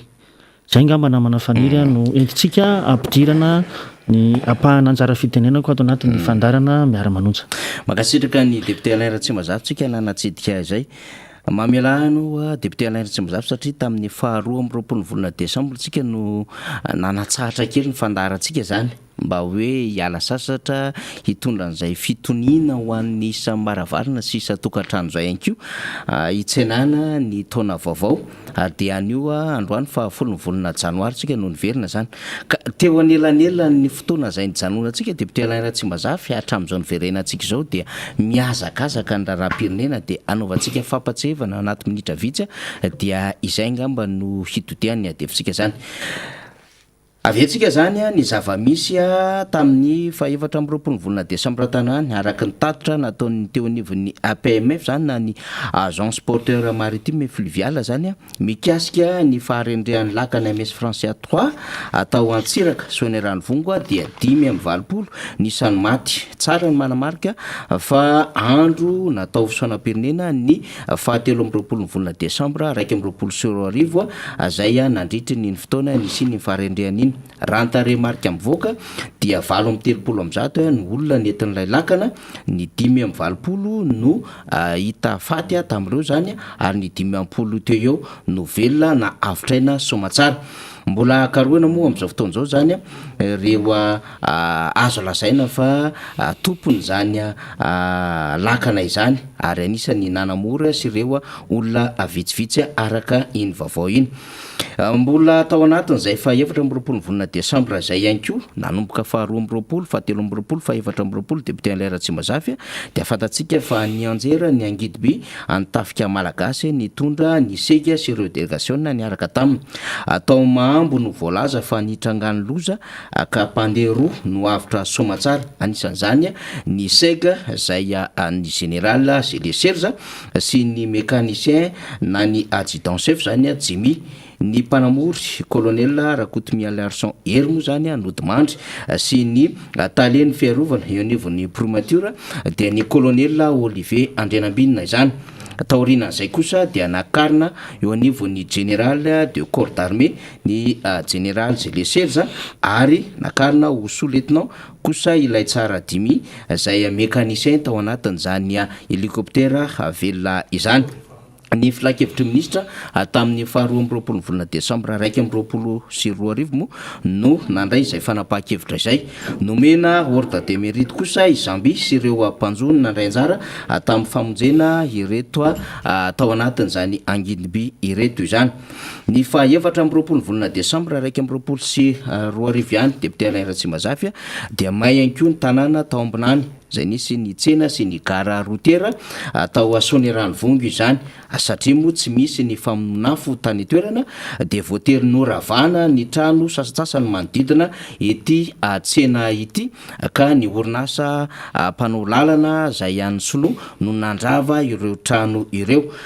teo amin'ny 7:70 sy arivo no tsy manan-kelofana ary mitetina 10 milliards ariary ny fananana potika tamin'ity aitrano ity ary 1.70 sy 300 no trano maikelany afo raha ny tombana zay nozaraina tany toerana izany.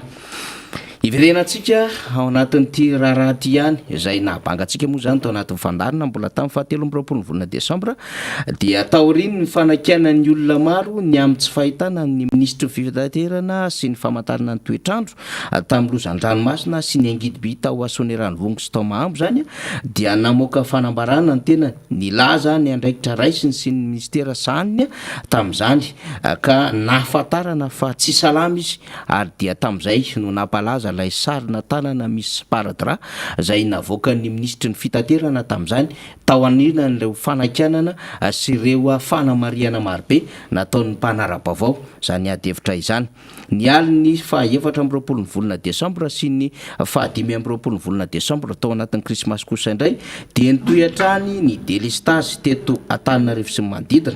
tsy vita ny fahatapahan-jiro tsotra izany zay efa mahazatra ny rehetra fa eo ihany koa ny fahatapahanjiro ny sesy ary de tena niaina izany reo marary tena nivon'ny hôpitaly zay nisedra olana tamin'ny covid-19 ka voatery nampiasa oxygène zay tarika fahafatesana tamin'ireo marary marobe no porofon'ireo mpaneho hevitra izany tamin'ny tambajotra sosialy sy tamin'ireo faneho-kevitra maro samihafa fa betsaka ireo sorena betsaka ireo nijoro vavolombelona ary betsaka ny nalameloka ny fihetsiky ny jirama sy ministeran'ny angovo mahakasika indrindra itya fahatapahanjiro ty ary niteraka famonon'olona marobe zany ary ireny mo dia mbola tsy nahazona fialatsiny mivantana avy amin'ny ministra tompon'andraikitra nandritra io fotoana io anefa dia nametraka jiro tamina elakelan-trano zay nanao karazana selfie niaraka tamina solombavamboaka ny Madagasikara tamina faritra manodidina n'Antananarivo ny ministra izay miandraikitra izany. Ny faharoa amby roapolo ny volana desambra ny aliny faharoa amby roapolo ny volana desambra ifo fahatelo amby roapolo ny volana desambra kosa tany Toliary de nisy andian'olona zany hoe andianjola valo teo eo nanafika ny trano fonenan'ny maître Elso atao amin'ny espace L1 tany Toliary. Raha ny fantatra moa dia anisany tompon'andraikitra lehibe eo anivony atoko tika Madagasikara satria filoha lefitra avy any amin'ny faritany Toliary ny maître Elso sady filoha lefitry ny RMDM ihany koa. Nandritra izay fanafianjola izay dia maty ny vadiny dokotera Randrianantenainjatovo Jean-Louis ary atao anatin'ny fanafiana dia tsy nisy entana very, tsy nisy sombitaratasy very ary tsy nisy fikaroana hafa fa rehefa maty ny tompotrano zay nanaovan'ireo jiolahy valo fanafiana dia nitsoka izy ireo. Nanameloka avy hatrany izao fihetsika feno abebina izao ny filoha Marc Ravalomanina zay mpitarika ny antoko-tika Madagasikara sy ny RMDM teny Belair fotoana nandraisana ny razana avy any Toliara ary nisy moa ny fiandrasana ny razana teny Ambodimita ary nandritriana azy teny Ambotrimanjaka. Amin'izao fotoana izao dia miandry ny valin'ny fanadiadina mahakasika ny rara famonona ny vady maître Elso tany Toliary ny mpanara vaovao sy ny hoe inona no antony atao ambadika izany abebina lehibe izany. Nisy ny fanoratana taratasy zay notanterahan'ny sénateur frantsay tamin'ny ministre ny toe-karena sy ny vola tany frantsay ihany koa mahakasika indrindra ny TPC na transport par câble zay tanterahana eto Antananarivo renivohitra. Ny sénateur frantsay Perleron no nanolotra izany ary ny fahatelo amby roapolo sy ny fahaefatra amby roapolo volana desambra dia nivoaka tamin'ny vaovao izay taratasy nisoratan'izay nambarany tao fa firenena bokatros Madagasikara ary valopolo isanjato mponina ao Madagasikara no miaina ambany ny fahantrana raha nambarany ty loholona frantsay ity. Izay no nisarita ny sain'ny ministry ny toe-karena sy ny volan'ny Frantsa mba tsy hanao izay famatsimbola miteraka faty antoka sy fahaverezana izay amina firenena mahantra toa ny Madagasikara izany. Ny ahitany sy ny anoanana zay mitranga any atsimo no tokony ifatoan'ny Madagasikara hoy izy fa tsy ny atetikasa zay sarotra ihany koa no amerenana vola raha ny kajy arabola nylay findramam-bola raika amin'ny 50 amin'ny zapotapitrisa euro zay tanterahan'i Madagasikara amin'ny trésor frantsay. Ny orinasa Cola sy ny Pomamo no manatanteraka ity atetikasa teleferika ity zay nahazo fanakianana maro raha ny vaovao samihafa no resana zany arak'izay amin'ny vaovao miparitaka teny amin'ny aino aman-jery izay. Ny fahavalo amby roapolo volana desambra raika amby roapolo sy roa arivo de olona telo ihany koa nitratra tao Komoro zay nikasa anondrana volamena atsokosoko ho any Dubai. 7 kilao ny ampy olona 5 taty aorina no voaroroy amin'ny tiraraha ty raha totaly zany telo teny ampiandohala ny ampy olona 5 dia valo reo voaroroy amin'izany. Ao anatin'izany reseveran'ny douane sy ny tale jeneralny serana mpiara-manidina any Komoro ary eo anatin'izany ny zanaky ny filoha mpanolotsaina ara-pitsaran'ny filoha teo aloha zany raha ny vaovao fantatra mikasika ty raharaha ty raha ny tsy litsofina re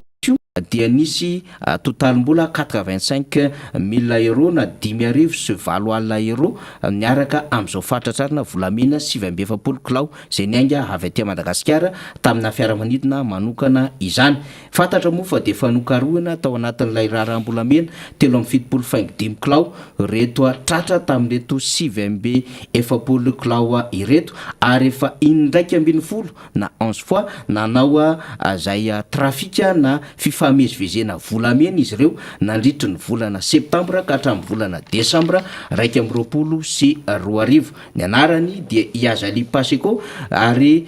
Pierre Asteny Andrianatena Ambintso no malagasy voaroiroy tao anatin'ny tirara ty tamin'ny fatratrarina tao amin'ny aéroport international Prince Said Ibrahim atao a Komora izany raharaha izany. Raha atao ny kajy amin'ny vola komoriana ny 7,7 kilao dia manodidina ny 1,241 million zany franc comorien ity total midina volamena ity. Ny farantaona volana desambra 2022 dia ny kabary tamin'ny vahoaka malagasy ny filoha Iany Rajoelina teny mahazatra dia nampanantena hanao fotodrafitrasa hatrany izy, ary ireo fotodrafitrasa zay tsy vita nampanantenena tamin'ny taondasa fa ho atomboka no navaozindray ary nambarany tamin'ny vahoaka malagasy. Anisan'izany ny RN13, ny flyover, ny voie rapide, ny RN5, ny pipeline ny Antsimo ary nasinresaka ary tsy nasinresaka marimarina kokoa mahakasika indrindra ny resaka karama, ny vahaolana maritra momba ny PPN, ny famoronana asa, ny tany niarika-rena ny Madagasikara zay tsy mitsahatra mitotongana amin'izao fotoana izao, ary ny fitotongana ny ariary mihoatra amin'ny vola vahiny, ary koa ny mety andaminana maritra ny olana jiro sy ny rano sy ny mety ho fiakarany vidin'ny solika ho an'ny eto Madagasikara izany raha mihoatra ny vidin'ny solika eo amin'ny sehatra iraisam-pirenena. Tsy voaresaka ireo fa ny fotodrafitrasa no niompaninany tamin'ity adevitra ity. Ny natsikaiky ho an'ny mpanara-baovao tao anatin'izay kabary izay nataon'ny filoham-pirenena izay dia nanambarany fa mila fifandimbiasam-pahefana efatranoany vao tena androso i Madagasikara. Ny fandimbiasam-pahefana eto tsy voatsindro mazava na mandat efatra na 4 alternance avec ou sans lui araka ny fitenenana hoe na misy na tsy misy miaraka aminy fa mipetraka ao anatin'izay hoe baraingo pantaniana izay raha iny kabary tany amin'ny fa 1,30 volana desambra 2022 iny. Ny faharoa volana janoary 2022 kosa indray dia nirehitra ny vata mpanova herinaratra na ny transformateur tany Andekalika. Io dia fahavoazana niteraka vokatry ny court-circuit araky ny fanazavana azo tany toerana izany nandritra ireny afaran'ny taona ireny zay tena niasa mafy tokoa ny transformateur teo anivony zay orinasa Jirama izay, kanefa dia nitarika tamin'ny firetana izany. Ny fahatelo sy ny fahaefatra volana janoary 2022 kosa dia mbola teo anivony Jirama ihany, akoatra ny fahamaizan'le transformateur voalohany dia maty ihany koa ny milina faharoa sy fahatelo zay mpamokatra herinaratra ho an'ny orinasa Jirama zay mamatsy ny tambazotra iraisana Antananarivo, ary dia nitarika fahampitehana sy fisina fahatapahan-jiro mahery vaika zany ho an'ny faritra rehetra manodidina Antananarivo ary hatramin'izao itenenantsika izao.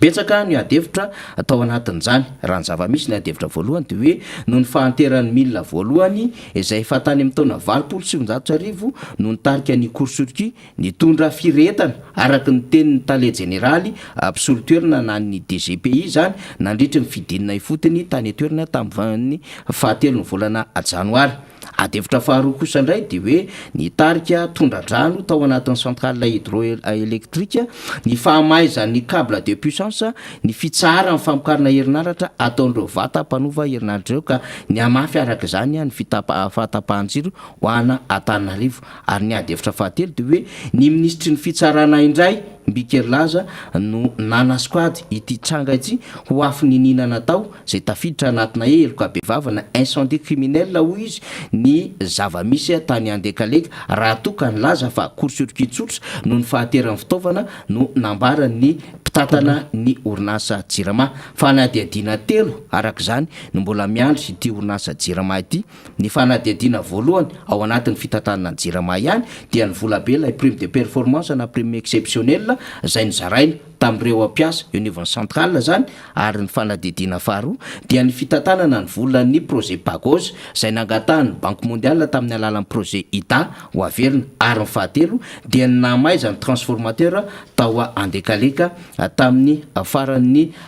tamin'ny voalohandohan'ny taona teo azafady indrindra. Ny fahaefatra ny volana janoary kosa indray dia nivoaka ny noty teo anivomaina zany amin'ny fanemorona ny fidirana mpianatra ho amin'ny fahafito ambin'ny folo ny volana janoary ho avy izao.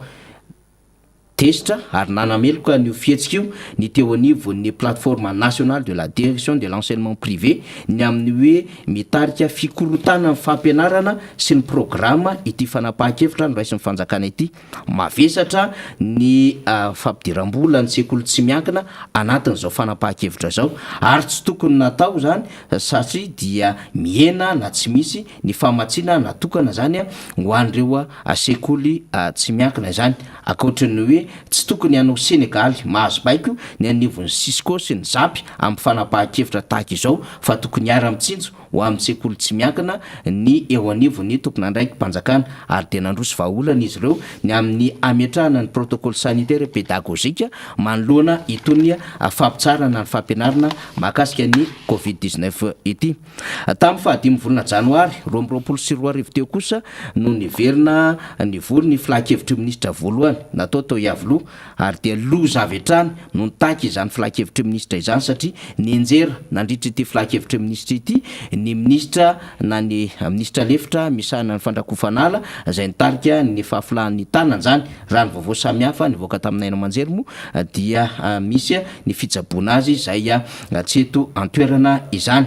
Tamin'io filakevitry ministra io ihany koa no nanafoanana reo organisme rahatase mifandraika amin'ireo départementa ministérial samihafa eo anivon'ny fitondram-panjakana izany. Izany moa dia noraisina nandritra nyty filakevitra ministra ity. Fa reo tranga mpiaramonina angambana amarana antsika azy député Alain Ratsibazafy nanomboka tany farantona akatra amintsika amin'ny teny izao zany dia ny fahatratrarana katrafay milanja 700 kilao saika alefa taty Antananarivo tamin'ny fahadimy amby roapolo volana Desambra nandritra ny andro noely zany niainga atao mahatsinjo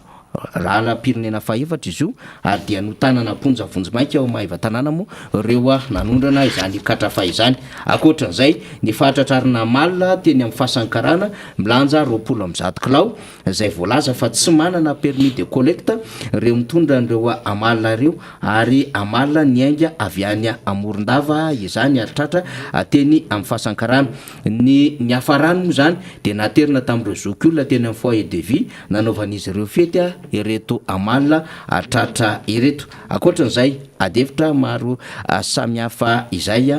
dia ny mahakasika indrindra izany ny resaka zay no resahantsika dia mahakasika an'ireo mpitarika eo anivon'ny gouvernemanta zany na reo ministra anivon'ny gouvernemanta izay nabetsaka adevitra ny amin'ny hoe nivoaka ny video ny amin'ny miteny amitseny tsy fantatra ny eo ihany koa ny amin'ireo fomba fihetsika ireo ministra samihafa zay mety nanakana an'ireo vahoaka zay nila an'izany fijoroany reo ministra samihafa ireo. Ka nandritra ny filakevitry ny ministra dia tezitra mafy ny filoham-pirenena ka naka fanapahan-kevitra telo izany. Ao anatin'izany moa zany ny fanapahan-kevitra no raisiny eo anivon'ny zany filakevitry ny ministra izany dia tsy ilaina ny ministra mitavozavoza raha nambara ny filoham-pirenena mila miasa avy hatrany ahatratrarina ny vina sy ny tetikasa marobe amin'ity taona 2024 ity reo mpikambana ao anatin'ny gouvernemanta ary nambara ihany koa fa tokony ametra-pialana amin'ny ministra tsy maharaka ny fiazakazaky ny fitondram-panjakana raha tao anatin' zay filakevitry ministra voalohany zay ary fa efatra farany moa zany zay somary mahagaga sy nahataitra ny rehetra ihany de hoe nanao soniny amin'ny fomba fitondrantenany ny mpikambana ao anatin'ny gouvernemanta zany na ny ministra rehetra. Reo amin'ny akabeany no votoatin'ny adevitra zany teo anelanelany fotoana zay nijanona ny miara-manonja mandra-pahatonga n'izao resahantsika izao. teo anelanelan'izay nefa dia fantatsika niakatra zay tsy izy ny tany voan'ny covid ho an'ny teto Madagasikara. Teo anelanelan'izay ihany koa dia niakatra zay tsy izy ny PPN raha ilazitsika fa mahatratra 700 ariary amin'izao fotoana izao ny kapoaka ny vary ary tafiakatra any amin'ny 9,000 na 80,000 francs ny kilaoan'ny enomby amin'izao fotoana izao ary 4 alina mahery ny gonina lasakana simenitra 50 kilao. Etsakilany nefa dia mbola miandry ny fahatanterahany reo lazaina fa fotodrafitrasa zay ho tanterahan'ny fitondram-panjakana ny vahoaka malagasy fotodrafitrasa zay fa ny amin'ny vahaolana ara-tsosialy ara-toekarena zay mahazo amin'ny firenena dia mbola tonymaly tsy meva ihany tsy manana vahaolana amin'izany fitondram-panjakana fa dia mbola miady hatrany amin'ny vidim-piainana vahoaka malagasy. Ny vaovao lehibe zay azo lazaitsika fa notsenaitsika tamin'ity fanombohan'ny miara-manonjo ity zany tsy ao anatin'izay famitenina zay fefandresantsika teny am-piandohana dia ny fahalasany ray aman-dreny lehibe dia James Ratsima izany ary vao mbola mirotsaka amin'izao fotoana izao dia fahampitehan'ny lalam-pirenena fahaenina ao Antsohihy miotsaka tanteraka ary saiko tapaka ny lalana amin'izao fotoana hitenenantsika izao satria tsy ampy ny fikojakojana any lalam-pirenena rehetra ary dia ao anatin'ny vanim-potoana ny fahavaratra isika vary mangatsika marobe no mbola vary mangatsika ny fitondram-panjakana miampy fampanantenana zay horesana izany. Akoatran'izay ngambany ny fitsiketsehana zay nataon'ireo mainty-bolala ny Saint Michel zay manohatra ny fametrahana ny pilôna ao anatin'ny tokotanin'ny kolejy Masina Michel ka anairana izy reo rehetra mba anohatra izany satria miteraka fanakorontanana miteraka tsy fifatohana ary misy loza amin'ny tatao amin'ny fandalovana zany teleferika zany ao amin'ny sekoly Saint Michel toy zay fa nanoherany teo anivon'ny katolika ny fandalovan'ny teleferika tery Andohalo ary defa nisy moa ny fanakisana izany. Maromaro zany reo vaovao lehibe zay nisongadina tao anatin'izay fotoana nanginantsika zay député Alain Ratsimazafy niezahana ny fitinina arak'izay ny vaovao marobe izy ireo kanefa mino fa mbola manana ny vaovao zay amfandraika amin'izay ihany koa anao fa tsika moa namitina arak'izay azo ambara. Député Alain Ratsimazafy. Misaotra anao namana faniry namitina an'izay fotoana lavalava tsy nikarantsika teto amin'ny fandarana miara-manonja izay. Akapobeny dia nisafotofoto ny fiainam-pirenena ary tao ny loza tao ihany koa ny ataontsika hoe zava-mitrangina anivon'ny fiarahamonina zay niteraka fimenomenonana amin'ny lafiny maro indrindra ny amin'ny fetrehan'ny isa-tokantrano ny olana eo amin'ny jiro ary anisan'ny nampimenomenona sy mampitaraina ny vahoaka ihany koa ny fiakaran'ny vidim-piainana. Indrisany efa araiky nefa nambara teo fa tsy tantaratra zay fandraisana andraikitry ny fanjakana eny fa na dia ny kabary zay nataon'ny filoham-pirenena tamin'ny farany taona iny dia azo lazaina hoe nandiso fanantenana satria toa fampanantenana lava ny endriky ny kabary zay nataony zany filoham-pirenena zany zay ny raha tsika nahita sy nandreza ny kabary zany zay ny akamaroan'ny nambarany dia tsy mifandraika amin'ny hoe filatsika vahoaka malagasy amin'izao fotoana misy atsika izao. Fantatsika tsara fa tsy nitsahatra nitondran'izay endrika fanomezana toky akamorana zay ny mpitondra ary tsy iza nefa no mizaka an'izany olana na ny fiatraikan'izany zavatra ataon'ny mpitondra zany fa isika vahoaka malagasy hatrany. Araky nefa nambara teo dia fotodrafitrasa maro io moa no etiko hanombohana nyty famelabelara-kevitra eto amin'ny fandarana miara-manonjo ity amin'ity andron'io ity dia maro tokoa reo tetikasa zay nambara fanontaniana dia hoe ho tonga sy ho tanteraka avokoa ve ireny zavatra ireny ary vola vaiza marina no anatanterahana satria fantatsika ny tsy fangararana amin'izay lafim-pitantanana izay eto amin'ny tany sy ny firenena amin'izao fotoana izao. Tsy fantatra intsony hoe vola vaiza no raisitsika ohatra ny ahafahana mametraka an'ireny fotodrafitrasa maro samihafa toy ny tanamasoandro ohatra dia baraingo lehibe zany aiza marina ny tena teti-bolan'ny fanjakana irisoana amin'ireny tetikasa ireny. Raha itodiana ny mahakasika ny teleferika zay amin'izao fotoana izao zay tsara ihany ny manamarika efa maro ny olona manao an'izay pétition na fanangonana tsony zany amin'izao fotoana izao amin'ny fanoherana an'izany tetikasa zany satria tokoa mantsy raha famahana ny olana amin'ny lafin'ny fitaterana no ametrahana an'izany fotodrafitrasa lehibe zany dia hoy tsika hoe ny zavatra misy amin'izao fotoan'izao anisan'ny nanolotra vahaolana anankiray ny commune Antananarivo ohatra nametraka an'ity bus classe ity izay 500 ariary ny frais an'izany bus zany kanefa dia iarahantsika malala firy moa ny olona zany mandeha amin'ireny sehampitaterana ireny amin'izay sarandalana dia 500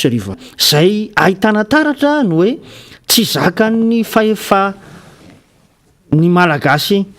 eto andrenivohitra ny mandeha amin'ireny sehampitaterana izay ataontsika hoe amin'ny sarany izay ambony ireny zany miohatra amin'ny efa taxi be fahitantsika andavanandro arak'izany dia atsapana hoe toa fanaovanaova-poana ihany ny fieritreretan'ny fanjakana nametrahana ny fotodrafitrasa teleferiky akoatra n'ireo antony maro samihafa izay efa noresahan'ny namana teto ihany zany amin'ny hoe zavatra tsy filana ankehitriny na hoe zavatra atao aitraitra fotsiny ihany no apetraky ny fitondram-panjakana mijery an'izay zavatra aso sy ahafahan'ny malagasy miala amin'izao sehitry ny fahasahiranana izay mianjady amin'izao fotoan'izao eo ihany koa moa zany fantatsika ny amin'ny lafiny hoe fotodrafitrasa hafa raisitsika ohatra ny flyover araka ny efa nambara teo izay aty anatin'ny distrikty Antananarivo Atsimondrano moa no ametrahana azy ny fanontaniana mipetraka dia hoe tetikasa efa tany amin'ny taona 2024 izay tao anatin'ny programan'ny gouvernement zany ary nametrahana n'ilay tetikasa antsony hoe plan Marshall amaolana ho amin'ny lafiny fifamoivoizana ve ny fametrahana azy ary raha ny fanadihadiana izay natao amin'izao fotoan'izao dia maro ihany koa ireo trano izay natoerana samihafa izay voakasika ty tetikasy ity manahoana ny famahana ny olan'ireny olona ireny mialohan'ny fametrahana ny tetikasa indraindray mantsy ny fitondram-panjakana dia toa maikany ametraka n'ilay fotodrafitrasa fotsiny fa tsy misy ny fanadihadiana mialohan'ny fotoana hitantsika zany amin'ity sehatra fametrahana ny teleferiky ity dia amin'izao fotoan'izao vao atao ny fanadihadiana ny mponina zany na le hoe enquête commodo incommodo zay no ahitana taratra fa toa ny sarety indray no mandeha mialohan'ny omby araka ny fomba fitenitsika malagasy zany hoe raha zavatra tokony atao mialoha dia lasa tsy voadinika zany ary zay no ahitana taratra n'le hoe lafim-pitantanana misy eto amin'ny tany sy ny firenena eno mantsy ny taraina n'ireo olona satria ny tenako dia solombavam-bahoaka ato anatin'izany distrikty Antananarivo Atsimondrano zany eno ny taraina ny vahoaka manoloana ny hoe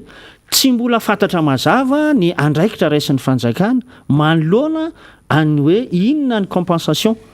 amin'ny fotodrafitrasa izay efa ananany ireny olona ireny amin'izao fotoan'izao ka ametrahana an'ireny tetikasa-mpanjakana ireny izay faritra maro no voakasika hatraty amin'ny faritra Anosizato sy ny faritra Pitatafika iray manontolo iny zany tokony ahazavan'ny vahoaka malagasy mba hisiny ny fitoniana ary mba ihany koa ahafahan'ny vahoaka malagasy mety maneho an'izay heviny manoloana nytony tetikasa lehibe izay entin'ny fitondram-panjakana itony fantatsika moa namana faniry fa maro ireo tetikasa izay nambaran'ny filoham-pirenena ny fiazakazahany zany makany amin'ny fametrahana ny hoe tanamasoandro any amin'ny faritra Arivomamy iny ary ihany koa ny lalana izay mampitoy avy aty amin'ny faritra Ivato aty mandeha mamonjy an'izany toeran'izany ny rariana moa ao anatin'izay dia ny hoe ho tanteraka somatsara ve izany tetikasa zany fa ny fanomezana kosa ny ataontsika hoe fanomezatoky akamorana matetika ny vahoaka malagasy kanefa tsy tantera araka ny tokony ho izy dia mampametra-panontaniana ary irariana foantsika mba hitondra fanazavana eto amin'ny fandaharantsika amin'ny vahoaka malagasy amin'ireo loharanom-baovao izay ananana mba tsy ho tompotra amin'iona ny vahoaka malagasy amin'ny fanarahana ny raharaha pirenena zay ngamba namana faniry no azoko ambara aloha mahakasika ny eo amin'ny lafi ny fotodravitrasa fa mbola misy ihany koa moa no tianao ambara dia irisotsika ny adevitra manaraka. Ya tsika moa député Alain Tsimazafy dia miezaka mandrakariva zany mizava amin'ny vahoaka miresaka manokatra ny mason'ny vahoaka sy ny fiarahamonina mba hifantoka amin'ny raharaham-pirenena amin'ny fotoan'izao satria miaina fahampitena ny fiainan'ny firenena raha ny tokony izy dia resaka landana kokoa momba ny fampiten'ny orinasa jirama isika satria manana vaovao maro be amin'izany kanefa ny fotoana dia manery antsika tsy ahafahana miarika izany mbola iaraka amintsika eo nisy olombamboaka zay rirandrimbolaina rehefa avy eo fa angamba député Alain Tsimazafy dia hoe ny endrika ny taona 2024 araka ny mety ahitana ho azy ny amin'ny hoe mety angirana sa tsy angirana ny voaka malagasy ity ny fanoherina moa dia mametraka mandrakariva fa hoe mila mijoro mila sa araka ny nambara Filomarika Ravalomanana zay ny anivon'ny fanoherana dia ho tazomitsika hatrany zany rehetrarehetra zany ilaina no mahazo izay fomba fijery ny député Alain Tsimazafy zay satria mino isika ny vahoaka maneran-tany ihany koa dia miandry izay fomba fijerina solombavam-bahoaka mahakasika ny raharahan'ny firenena izay. Ya misaotra anao namana faniry ny zavatra everina fa hitrangy eto amin'ny tany sy ny firenena amin'ity taona 2024 ity dia voalohany indrindra aloha raha ny zavatra hita sy tsapa ny hoe tena hanova amakany amin'ny lafiny hoe fampandrosoana ny firenena amin'ny izao fitantanana misy eto amintsika izao dia somary kely ny finoana satria efa maro ireo zavatra nambarana izao fitondrana izao kanefa dia tsy mbola mipaka mivantana amin'ny ady vilanin'ny satokantrano ny fiatraika an'izany lafim-pitantanana izay no midika fa mety misy olombitsy mahazo tombontsoa manokanao fa ilay vahoaka maro anisa zay atao hoe valala tsy mandady arona zay ivondrona ny malagasy maro dia kely fanantenana amin'izay lafiny hoe fampandrosoana ny firenen'izay raha tsy manova ny pakady-pitantanana mihitsy ny fitondram-panjakana makany amin'izay le hoe inona ny filana fototra ilain'ny vahoaka amin'izao fotoan'izao ary mitodika makany amin'izay ny programme anasa amahany olana fototra ny vahoaka ary aorinan'izay mametraka ny pakady ahafahana mampisongadina na mampandroso ny firenena amin'ny lafiny ara-ekonomika sy ara-sosialy. Faharoa manarakaraka an'izay dia ny ety amin'ny lafin'ny fanoherana dia hijoro hatrany araka ny fanambarany Filomarika Ravalomanana zay efa nambaranao teo amin'ny fijoroana amin'ny fahamarinana ary amin'ny fijoroana amin'ny filazana ny marina amin'ny vahoaka malagasy mahakasika an'izay lafim-pitantanana eto anivon'ny firenen'izay satria tokoa dia efa voalaza ao anatin'ny lalam-pandroenana ny anjara andraikitra ny fanoherana eto Madagasikara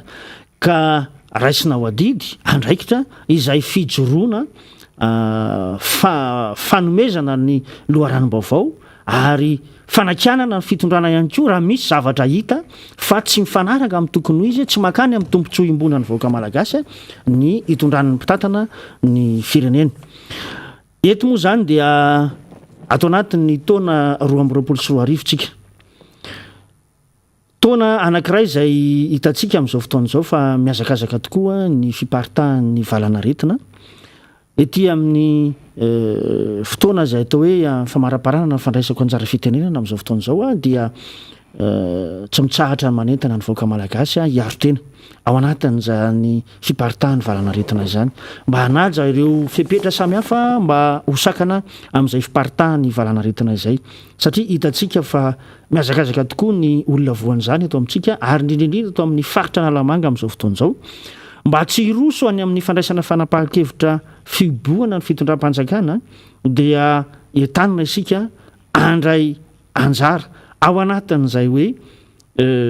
fanentanana ny hafa ihany koa amin'ny fikajiana amin'izay fepetra ara-pahasalaman'izay ary eto ihany koa moa zany no anentanana ny vahoaka malagasy ny mba hirosoana amin'ny fanaovana vaksiny satria fantatsika fa ireo firenendehibe any ivelany dia fa manolotra atsika ny vaksiny mamaim-poana eto Madagasikara ary fantatsika ny isan'ny olona vita vaksiny amin'izao fotoan'izao fa dia vitsy de vitsy ny atsika tsy mahatratra 1 million akory amin'ny mponina izay manodidina ny 26 million eto Madagasikara zany no vita vaksiny amin'izao fotoan'izao a ka ilaina no fifanentanana eo amin'ny tsirairay satria dia hita sy tsapa fa io ihany aloha ny fiarovana tsara indrindra amin'tya valana retina coronavirus izay miparitaka maneran-tany ity dia atreo angamba namana faniry ary makasitraka anareo mpiara-miasa rehetra ny fanometana tato anatin'ny fandarana miara-manonja ary namana solombavam-bahoaka voafity tetsy amin'ny distrikana Varadrano moa zany efa voninao ihany koa Andriamatoa Jery Randrimbolaina dia raisina tanandroa izy hita tato anatin'ny fandarana satria ny fotoana moa dia manapetra ihany fa dia mametraka ny veloma mahafinaritra ho antsika voaka malagasy izay nanaraka ny fandarana miara-manonja tamin'ity andro anio ity. Makasitraka ny solombavam-bahoaka Alain Ratsimbazafintsika ny ara-dalana tamintsika zany tao anatin'izay fanio-kevitra voalohany tamin'ity taona 2024 ity ary dia handray ny solombavam-bahoaka ny Madagasikara Jery Randrimbolaina atsika mavesabesatra ny fiandohan'ny herinandro satria dia araka zany mampavesatra zany misedra vaovao izay tena mafimafy isika dia ny nandao zany professeur James Saratsima dia nanokana zay fotoana izay tsika ho an'ny professeur James Saratsima tamin'ity androany ity ary dia niresaka andreo zavatra maro no lalovan'ny firenena atao aorianan'izay hoe fotoana nahanginantsika tatanivon'ny miara-manonja izay maromaro ny efa nambara teo fa dia aloalohantsika aloha hiarahaba ny solombavam-bahoaka ny Madagasikara Jery Randrimbolaina solombavam-bahoaka na Varadrano tafaradalana amintsika miarahaba anao monsieur le député tratro ny taona aloha dia miarahaba ihany koa tafaradalana indray tao anatin'ny miara-manonja. Ya dia faly miarabanao namana faniry ary faly miaraba ihany koa ny vahoaka malagasy rehetra nahatratry ny taona indrindra ny vahoaka na Varadrano izay anaovana manokana izay fiarapahan'izay sy firariantsoa ny anangatahana amin'Andriamanitra dia ny hoe engany hitondra sofa ombiazana ary fahasalamana indrindraindrindra ho an'ny olom-pirenena tsirairay satria mianaka tokoa ny valina retina amin'izao fotoana izao ho lavitra izay tsika mianaka avy dia ny firariantsoa moa zany dia mba ho taona zina sy ho taona soa ho antsika mianaka avy ty taona 2024 sy 2025 ity manaraka an'izany namana faniry dia ny fiainana moa dia famafao mifangaro ny mamy sy mangidy dia eto ihany koa ny tenako dia miondrika manokana amin'ny falazan'ny professeur James Saratsima tamin'ny alina izay nandao antsika izy zany dia tiana manambara fa veloromanga ny firenena ka dia manao izay atao hoe teny fampinonana amin'ny fianakaviana dia miondrika mpanajana zany tenako sy ny ekipa miara-manonja amin'izay atao hoe fahoriana miandra amin'ny fianakaviana izay. Ny vaovao efa nresahana teo ngamba député Jery efa niazahana nofitiantsika izy vaovaona nahabangatsika dia ny peny moa zany dia efa miteny hoe maromaro mihitsy ny zavatra tokony ho resahantsika atao anatin'ny miara-manonja ary maromaro ihany koa ireo zavatra izay tokony velam-pianarana ny antso mihitsy mipeny hoe tena sao dia ela loatra ka nefa moa fandaminana tsy maintsy mitoetra anatin'ny fandaminana foana zany rehetrarehetra zany ny mahoraka dia ty jirama ty amin'izao fotoana izao manko dia lasa ny andekalekany ny filoham-pirenena zany tsara manamarika fa andekaleka dia foto-drafitrasa izay nahatsangany filoha teo aloha ny vinavinaina tany amin'ny 770 tany ho any fa nanomboka ny asa izy io taty amin'ny taona 770 tany ary entreprise avy any Suède zany suédoine no nanao any asa fanarenana ny andekaleka io na ahafahana na matsy jiro anatananarivo objectif na puissance na 120 mégawatts zany no ketrehana ho an'izany handrakotra ny jiro zany fa nanampy azy moa zany ho anandekaleka ny tatia mandraka sy ireo centrale hydroélectrique marobe zany ny zavatra hitantsika faranyteo de hoe ao anatin'ny commune Loriandava zany zao mety tsy hoain'le filokorony zany ny misy an'zany andekaleka zany a zay atao anatin'ny faritra Atsinanana Brickaville ary dia anisany tena niasa mafy fa nandritra ny taona 2024 nakaty 2024 dia potika tanteraka ilay famatsina ny herinaratra indrindrandrindra moa zany ny fampidirana an'reto orinasa vahiny manao groupe zay nampiasaina ho an'ny Jirama ireto ka zay ngamba tonga de avin'ny fanontaniako satria zay ny vaovao mafana député Jerry maro be ny olona maty tamin'ny 24-25 décembre ary betsaka ny olona zay niara amin'ny fahatapahany herinaratra io ka raha misy milaza hoe mahay andekaleka de efa misy fitaovana any de tsara manamarika zany fa fitaovana zay efa nomanina ho an'ny groupe 4 na 4e groupe ao andekaleka efa tonga elaela tao Thomasiny io ary ny fitondram-panjakana teo aloha no nanao an'io fangatahana io tamin'ny famatsimbola amin'ny Banque Européenne d'Investissement ary nitranga le fahamaizana tao andekaleka io de io no afindra any amin'izao fotoana izao fa niaka matatra amin'izao fotoana izao de hoe ahoana indray zany no ahafahana mamatsy an'ilay 4e groupe satria afindra aty amin'ilay transformateur voalohany ity fitaovana ity hitantsika eo moa ny endriky ny oeraoera zay andeha ny andekaleka amin'izao fotoanandro izao député Jerry Randrembolainy. Ya marina tokoa ny voalazany namana faniry fa ny miara-monina androambo dia maramonja voalohany indray amin'ity 2024 ity ary PDB ny zavatra famafao BDP ny zavatra tianambara fa voafetra ny fotoana ary raha ndresaka Jirama manokana dia tena marina tokoa zany namana fanitry fa tena anisan'ny tena hoe tena amin'ny atao hoe amin'izao valana retina zay tena mianaka eto amintsika zao de tena ilain'ny vahoaka malagasy izy io raha tsy teny fotsiny fatapahan-jiro lava reny ary zavatra mametra-panontaniana namana fanitry dia fitaovana vaovao napetraka de tena misy ve le tena olona tena migafo marina sa le fitaovana ampiasaina mihitsy tsy ataontsika hoe tsy manara-penitra ve satria raha ao anatin'ny WhatsApp ny ministeran'ny angovo zao zay miaraka amin'ny solombavamboaka rehetrarehetra moa zany de nizaraina groupe nisy nizaraina groupe maromaro ny ireo district zay andreketandreo solombavamboaka zao anisan'izany zao Betroka vao tamin'ny décembre tsaiky 6 décembre io groupe ny azon'ny Betroka fa hitako anaty WhatsApp eo zao dia simba sady groupe io raha natahan'ny député inona vahaolana azo atao maingana le groupe sa le resaka Jirama mihitsy zany no mila jerevana manokana ny fomba fitantanana sy ny atao hoe mpiasa koa ve nefa tsy mafeha le fitaovana ve le mpiasa ampiasaina sa inona marina zavatra misy ka mametra-panontaniana BDB tsika moa eto miara-mononja tsy sanatria resaka hoe manakihana fatany fa ny tsika tena hoe le filan'ny vahoaka sy le mararany vahoaka tsy maintsy tabatabatsika eto ary tsy maintsy vohitsika eto foana namana fanitry satria raha ny atao hoe fitarainana azo nandritran'ireny fotoana ireny de tena zava-doza ny zavatra iainan'ny vahoaka malagasy satria tsy ny any amin'ny hôpitaly ihany fa ny any tokantana raha BDB ny olona mitsabo tena any ary zavatra eno raha zavatra fantatro maly zao na eno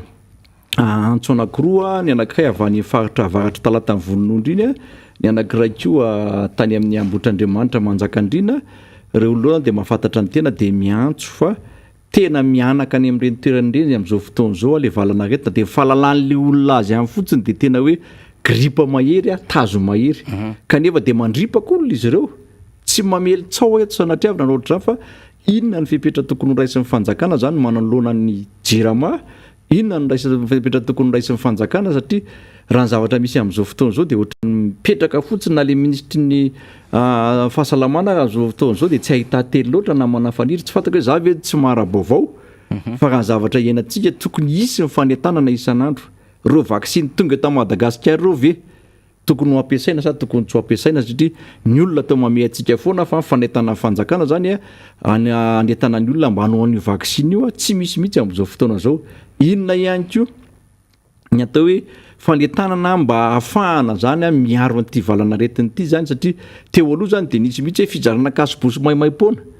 entanana ny olona amin'ny resaka gesta barera sy ny rehetrarehetra fa amin'izao fotoana zao de tena hoe mangina fotsiny le fanjakana ary zay anisan'ny zavatra mampalahelo hoe vao mitsidika ity ny taona 2024 de zao indray ve ny aina vahoaka malagasy ahoana indray zany namana faniry nefa raha nyity taona 2024 ity hofatin'olona nikararanina ve nisy ty Madagasikara ty sa hoe mba tena hoavitra am'izay ty Madagasikara ty am'ty taona 2024 ty. Io moa zany de samy miandrandra ny rehetra hoe mba ho tontony lay fahasairanana miantra ny voaka malagasy fa raha resaka fandrosoana ny resana dia tsy manantena zany fandrosoana zany tsika amin'izao atao ny fitondram-panjakana izao ary tsy sanatriny zany kory de tena hoe mamendro fendro araka ny fomba iresahana azy fa tsy famendrofendrona mihitsy zany fa ny fahafantarantsika ny fahaiza manao sy ny efa nataon'le fanjakana tao anatin'izay telo taona zay satria telo taona zay tamin'ny 7 volana janoary zany le fitondram-panjakana satria zay moa zany valim-pifidianana navoaka teo anivon'ny mpamoaka didy dia efa mandeha fahatelo ny taonany zany fa tsy mbola misy fiovana la endriky le fitantanana fa vao mainka raha miratsy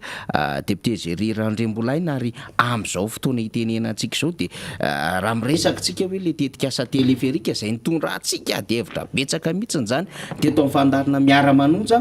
dia ampabena n'le raika amin'ny 50 am'zato tapitrisa euro ny vahoaka malagasy ho amin'le caprice ny le fitondram-panjakana ho an'Antananarivo renivohitra. Ny filoham-pirenena moa raha resaka n'le teleferika de hoe vahaolana telo ihany de na manao lalana ambany tany métro tsy possible zany ozy izy satria lemaka Antananarivo na dia amin'ny alalan'izay hoe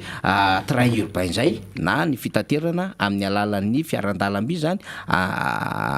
tanàn-dehibe na amin'ny alalan'ity teleferika ity zany hoe lay endriky ny fitondram-panjakana mihitsy ny voalohany indrindra aloha zany de tsy fantany hoe inona no mety ho adevitra zay ahafahana mamahan'le embouteillage satria tsarontsika tsara député Randrembolaina fa ny be ny tanàna am'izao fotoana zao de milaza manana vahaolana hamahana ny embouteillage ary tsy ny resaka teleferika mihitsy ary izy anisan'izany vahaolana zany fanamboarana ny lalana ny resaka parking ny resaka zavatra marobe sy ny fanokafan-dalana lala masaka ho an'ny eto Antananarivo renivohitra kanefa tsisy prise en considération moa zany ho an'le fitondram-panjakana am'izao fotoana zao ny anazy ihany natao. Lay resaka trosa ihany koa de manana définition ana trosa manokana indray ny fitondram-panjakana député Randrembolaina satria rehefa mandeha ny adevitra hoe vola be ngeny avery malagasy an'io de ozy izy hoe tsisy vola be averina zany fa ny vola azo amin'io ihany no amerenana azy de hoe inona araka le endriky le trose ho an'le fitondram-panjakana satria tsy vola miodina mipetraka zany hanaovana zavatra maritra mitondra tombontsoa an'ny rehetra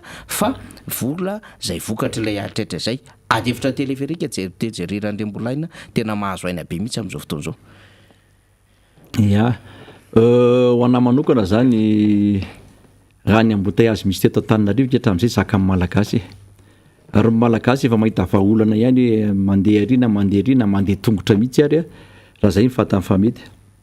fa raha zavatra misy am'izao fotoana zao de raha ho anahy manokana na manafaniry dia tsy vahaolana loatra amiko ny atao hoe anala amin'ny fahasarana amin'ny malagasy ny resaka fametrahana ny atao hoe transport par câble io na ny téléphérique fa tena hoe any tsy manaitaina no voto ny antony itenanako an'izany zavatra any de hoe tokony resaka sosialy vahoaka aloha ny jerena elana amin'ity valana retina sy ty resaka atao hoe fahantrano malagasy tsy fanananasa ty any zany aloha ny tokony jereva amin'ny fanjakana eto de samy teny mihitsy hoe tsy anisan'ny sakana ho an'ny fampandrosoana ny tenako fa tena hoe lara-pahamehana ave ny fampetrahana le foto-drafitrasy reny no le fanavotana an'le hay malagasy manoloana an'izao valana retina zao sy ny resaka ihany koa ny hoe resaka atao hoe sosialy vahoaka na tsy mifanana amin'ny vahoaka asa ihany koa na resaka ihany koa ny resaka tsy fandriam-pahalemana zay mianaka am'izao fotoana zao ary eto de mbola manatsidy ihany satria ny tena moa avakadrano de ambanivohitra fa na io resaka aretin'omby miparitaka eran'ny tanana io am'izao fotoana zao na manafanidy be de be ny olona maty ny ombony nefa reny zany ohatrany hoe mba tahirin'le tatsaha reny zany mba bankin'le tatsaha fa rehefa tsy lany lasa mimpangalatra indray reny omby reny am'izao fotoana zao dia maty le aretina ihany zany ary ny olana ihany koa de rehefa maty omby io de amidy ny olona ihany ndray koa satria tsy fantatry ny olo azo hoanina ve sa tsy azo hoanina fa hoe tsy maintsy avadika voly ty aloha fa voly ty de avadika vola de lasa mahamosavy an'le mpiarabelona ihany ndray koa aiza ho aiza zany ny andraikitra fanjakana sy ny atao hoe ministera ny fiompiana ihany koa manoloana an'ireny zavatra ireny zay le teneniko teo namana faniry be dehibe ny ady hevitra tiana hoentina fa voafetra moa fotoanatsika am'tianitria fa tsy maintsy mbola ivalapatritsika am'ireo atao hoe zavatra nisy teto dia be dehibe zany fa ho ataontsika alarytsika tsara izy ireo dia hoetitsika amin'ny fotoana mampety azy hoe nresaka retinomby resaka ty valana retiny ty resaka jirama sy nresaka politika zay anisan'ny famafao be moa zany eto amin'ny tany sy ny firenena ny fanontaniana apetraka fotsy zany de hoe hoentin'ny fianjakana ho izy ty fireneny ty amin'ny zavatra manoloana sy zavatra misy am'izao fotoana zao tsy hoe zavatra mbola firenena de efa mila mafantatra ny hoe inona ny zavatra mety hitranga inona ny zavatra mpandrosoana inona ny atao hoe fotodrafitrasa na resaka atao hoe sosialy entina hitsonjovana vahoaka malagasy. Dia anontany-kely fotsiny député Géry mahakasika indrindra ny fambolena zany atao avaradrano satria no matetika miady an'iny foana ho an'ny vahoaka na avaradrano amin'ny rano sy ny rehetrarehetra tonga ny rotsakorana zany ampitsara ihany ve ny rotsakorana manahoana ny sehatra ny fambolena satria na eo ary raha-pirenena isika tsy maintsy mitodika ihany amin'ny resaka famokarana satria ny vahoaka amin'izao fotoana izao no miaro azy fa tsy miandro fitondram-panjakana satria tsisy nininona ho atenaina amin'ilay fitondram-panjakana evenina zany fa mifamokarana amin'ity taona ity mba ahafahana miatrika ny amin'ity taona ity zany sy ny vondiandro merika zay tsara mba ho fantatry ny vahoaka na avaradrano zay député Géry. Raha ny zavatra misy zany de tena marina tokoa ny manafaniry fa isorana an'Andriamanitra moa zany fa dia no fisian'ny rotsakorana zany no atao hoe natonga ny rano nafahana nambolen'ireo tatsareo kanefa ny mampalahelo fotsiny de hoe tara zany zay fahatongavan'ny oran'izay ary indrindrandrindra ihany koa eo amin'ny resaka masom-boly sy ny atao hoe fanomboana an'izany volo zany dia raha ny taona zany no jerena dia efa tara fa na izany naty zany de miezaka ihany ireo tatsareo zany no manao zay famboleny zay fa manahirana ihany kely ihany koa de eo amin'le hoe fifehezana an'le rano tsy voafetsony satria le fotodrafitrasa amina barazy na le fotodrafitrasa eny amin'ny tatakely eny zany dia tsy voakolokolo commune na ny atao hoe ny tompona andraikitra mivantana ihany koa ny apipa ny fomba fanajariana an'ireny fotodrafitrasa reny zany na ny barazy na ny lakan-drano ka reny zany de fanetanana sady eo amin'ny taona manaraka zany mba hikarakarana an'izy ireny sy mba hijerevana ihany koa zany reny fotodrafitrasa rehetrarehetra reny mba ahafahana mijery ny tatsaha zany amin'ny resaka fambolena zany. Maraparantsika député Géry Randriambolaina ny amin'izay mety afatra sy teny ho ampitainao amin'ny mpijerantsika zany androany moa tsika zany vao manomboka fa vaovao somary mavesatra ny nanomboantsika azy dia nitondra an'izay homazy ny professeur James Ratsima zay tsika mbola maky ny fanambarany pro Ravalomanana avy any Dilambato isika satria izy ireo dia nandefa ny fanambarana fiaraha-miora ny professeur James Ratsima rehefa avy eo itsika koa nanao recap le tao anatin'ilay absence atsika tamin'ny 23 décembre hatramin'ny androany fa 10 volana janoary dia karazany manao ray makabana ihany tsika fa mbola ho avy moa ny fiomanana telo de lasa député Géry ny amin'izay hoe teny ampitaina zay. Ho ana manokana moa zany dia tena moa dia anisan'ny tompona andraikitra voalohany ihany atao hoe ny amin'ny district Navaratrano raha masolom-bava-moaka indrindrandrindra dia manentana tsika manoloana zao falanaretina zao anao ny gesta barrière rehetrarehetra na ny atao hoe akasibosy na ny tapombava na ny tapon'orona eo ihany koa ny ampiasana an'ireny gel reny raha manana afaka manana fahafahana vidy an'ireny zany tsika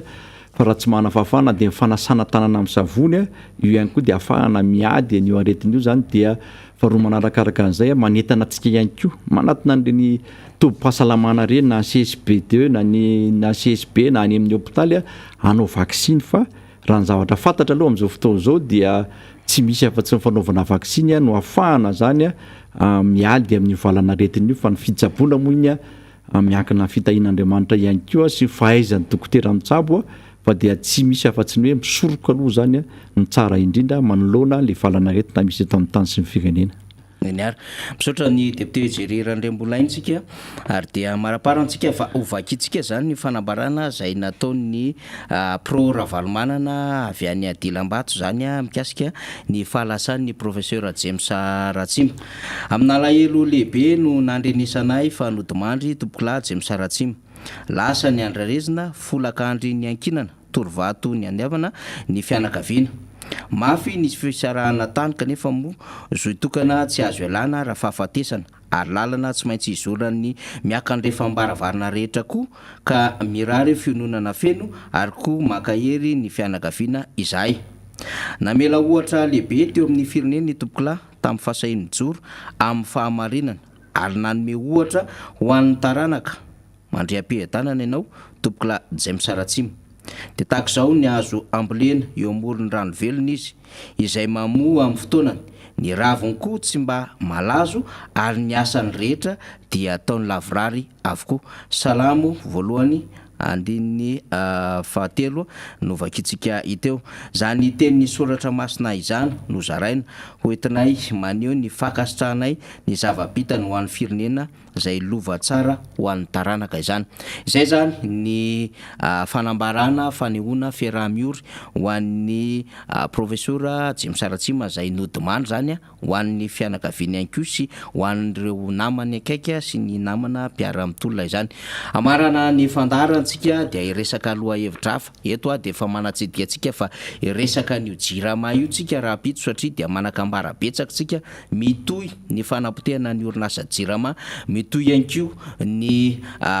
fandrendrehana sy fakanankolaka zany orinasa jirama zany ho anateratany vahiny ary efa fantatsika avokoa iza no miketrika izany ao ambadika izany ary efa mialany ny fametrahana an'ilay jirama shop zany izay efa nandefasana ny mombamomba an'ilay orinasa izay miketrika izany eo anivon'ny commission nationale des marchés na ny CNM izany. Efa fantatsika ihany koa ny trano hanaovana izany jirama shop zany efa fantatsika ihany koa ny ketrika hanapotehana ireo agence ny jirama rehetra manerina any Madagasikara indrindra ho an'Antananarivo ka tsy misy afa-tsy ty jirama shop ty indray zany no hanaovana fifidianana ireo fitaovana ilaina amin'ny herinaratra sy ny resaka rano kanefa dia manana ny direction ny approvisionnement zany jirama izany. Ho hitantsika eo aloha ny endriky ny fandehanan'ny filoha any Andekalika izay mahakasika indrindra ny fahamaizan'ilay transformateur zany efa misy fitaovana tongany, fitaovana tsy vaovao reo akoriny fa ho an'izao fitondrana zao ntiantsika tenenina amin'izany fa efa noketrehan'ny fanjakana teo aloha ary efa tonga izay nandritry ny andro maromaro tao amin'ny serana Tsambony Tomasina kanefa ny fanindry atao amin'izao fahamaizana izao. Ho hitantsika eo daholo zany rehetrarehetra izany ary ezaka hitondra an'izany tsika miaraka amina adihevitra hafa rapitso miaraka amina solombambaoka hafa fa dia mametraka ny mandrapitafa ho antsika rehetra indray mianoka ny rapitso ary mametraka ihany koa izay fandaram-potoana ny fanitrehana tompoklahy James Saratsima zany eny Atsinanantsefa Zafimasadinamato no hametrahana azy izany ary dia androany ihany no asitrika izy miaraka amin'ireo fianakaviana sy namana akaiky vitsivitsy izay afaka manatanteraka izany ary dia atsoentsika tsara ihany koa ny geste barrière ao anatin'ny fiarovana ny Covid-19. Makasitraka tompolahy, makatelina tompoko vavy.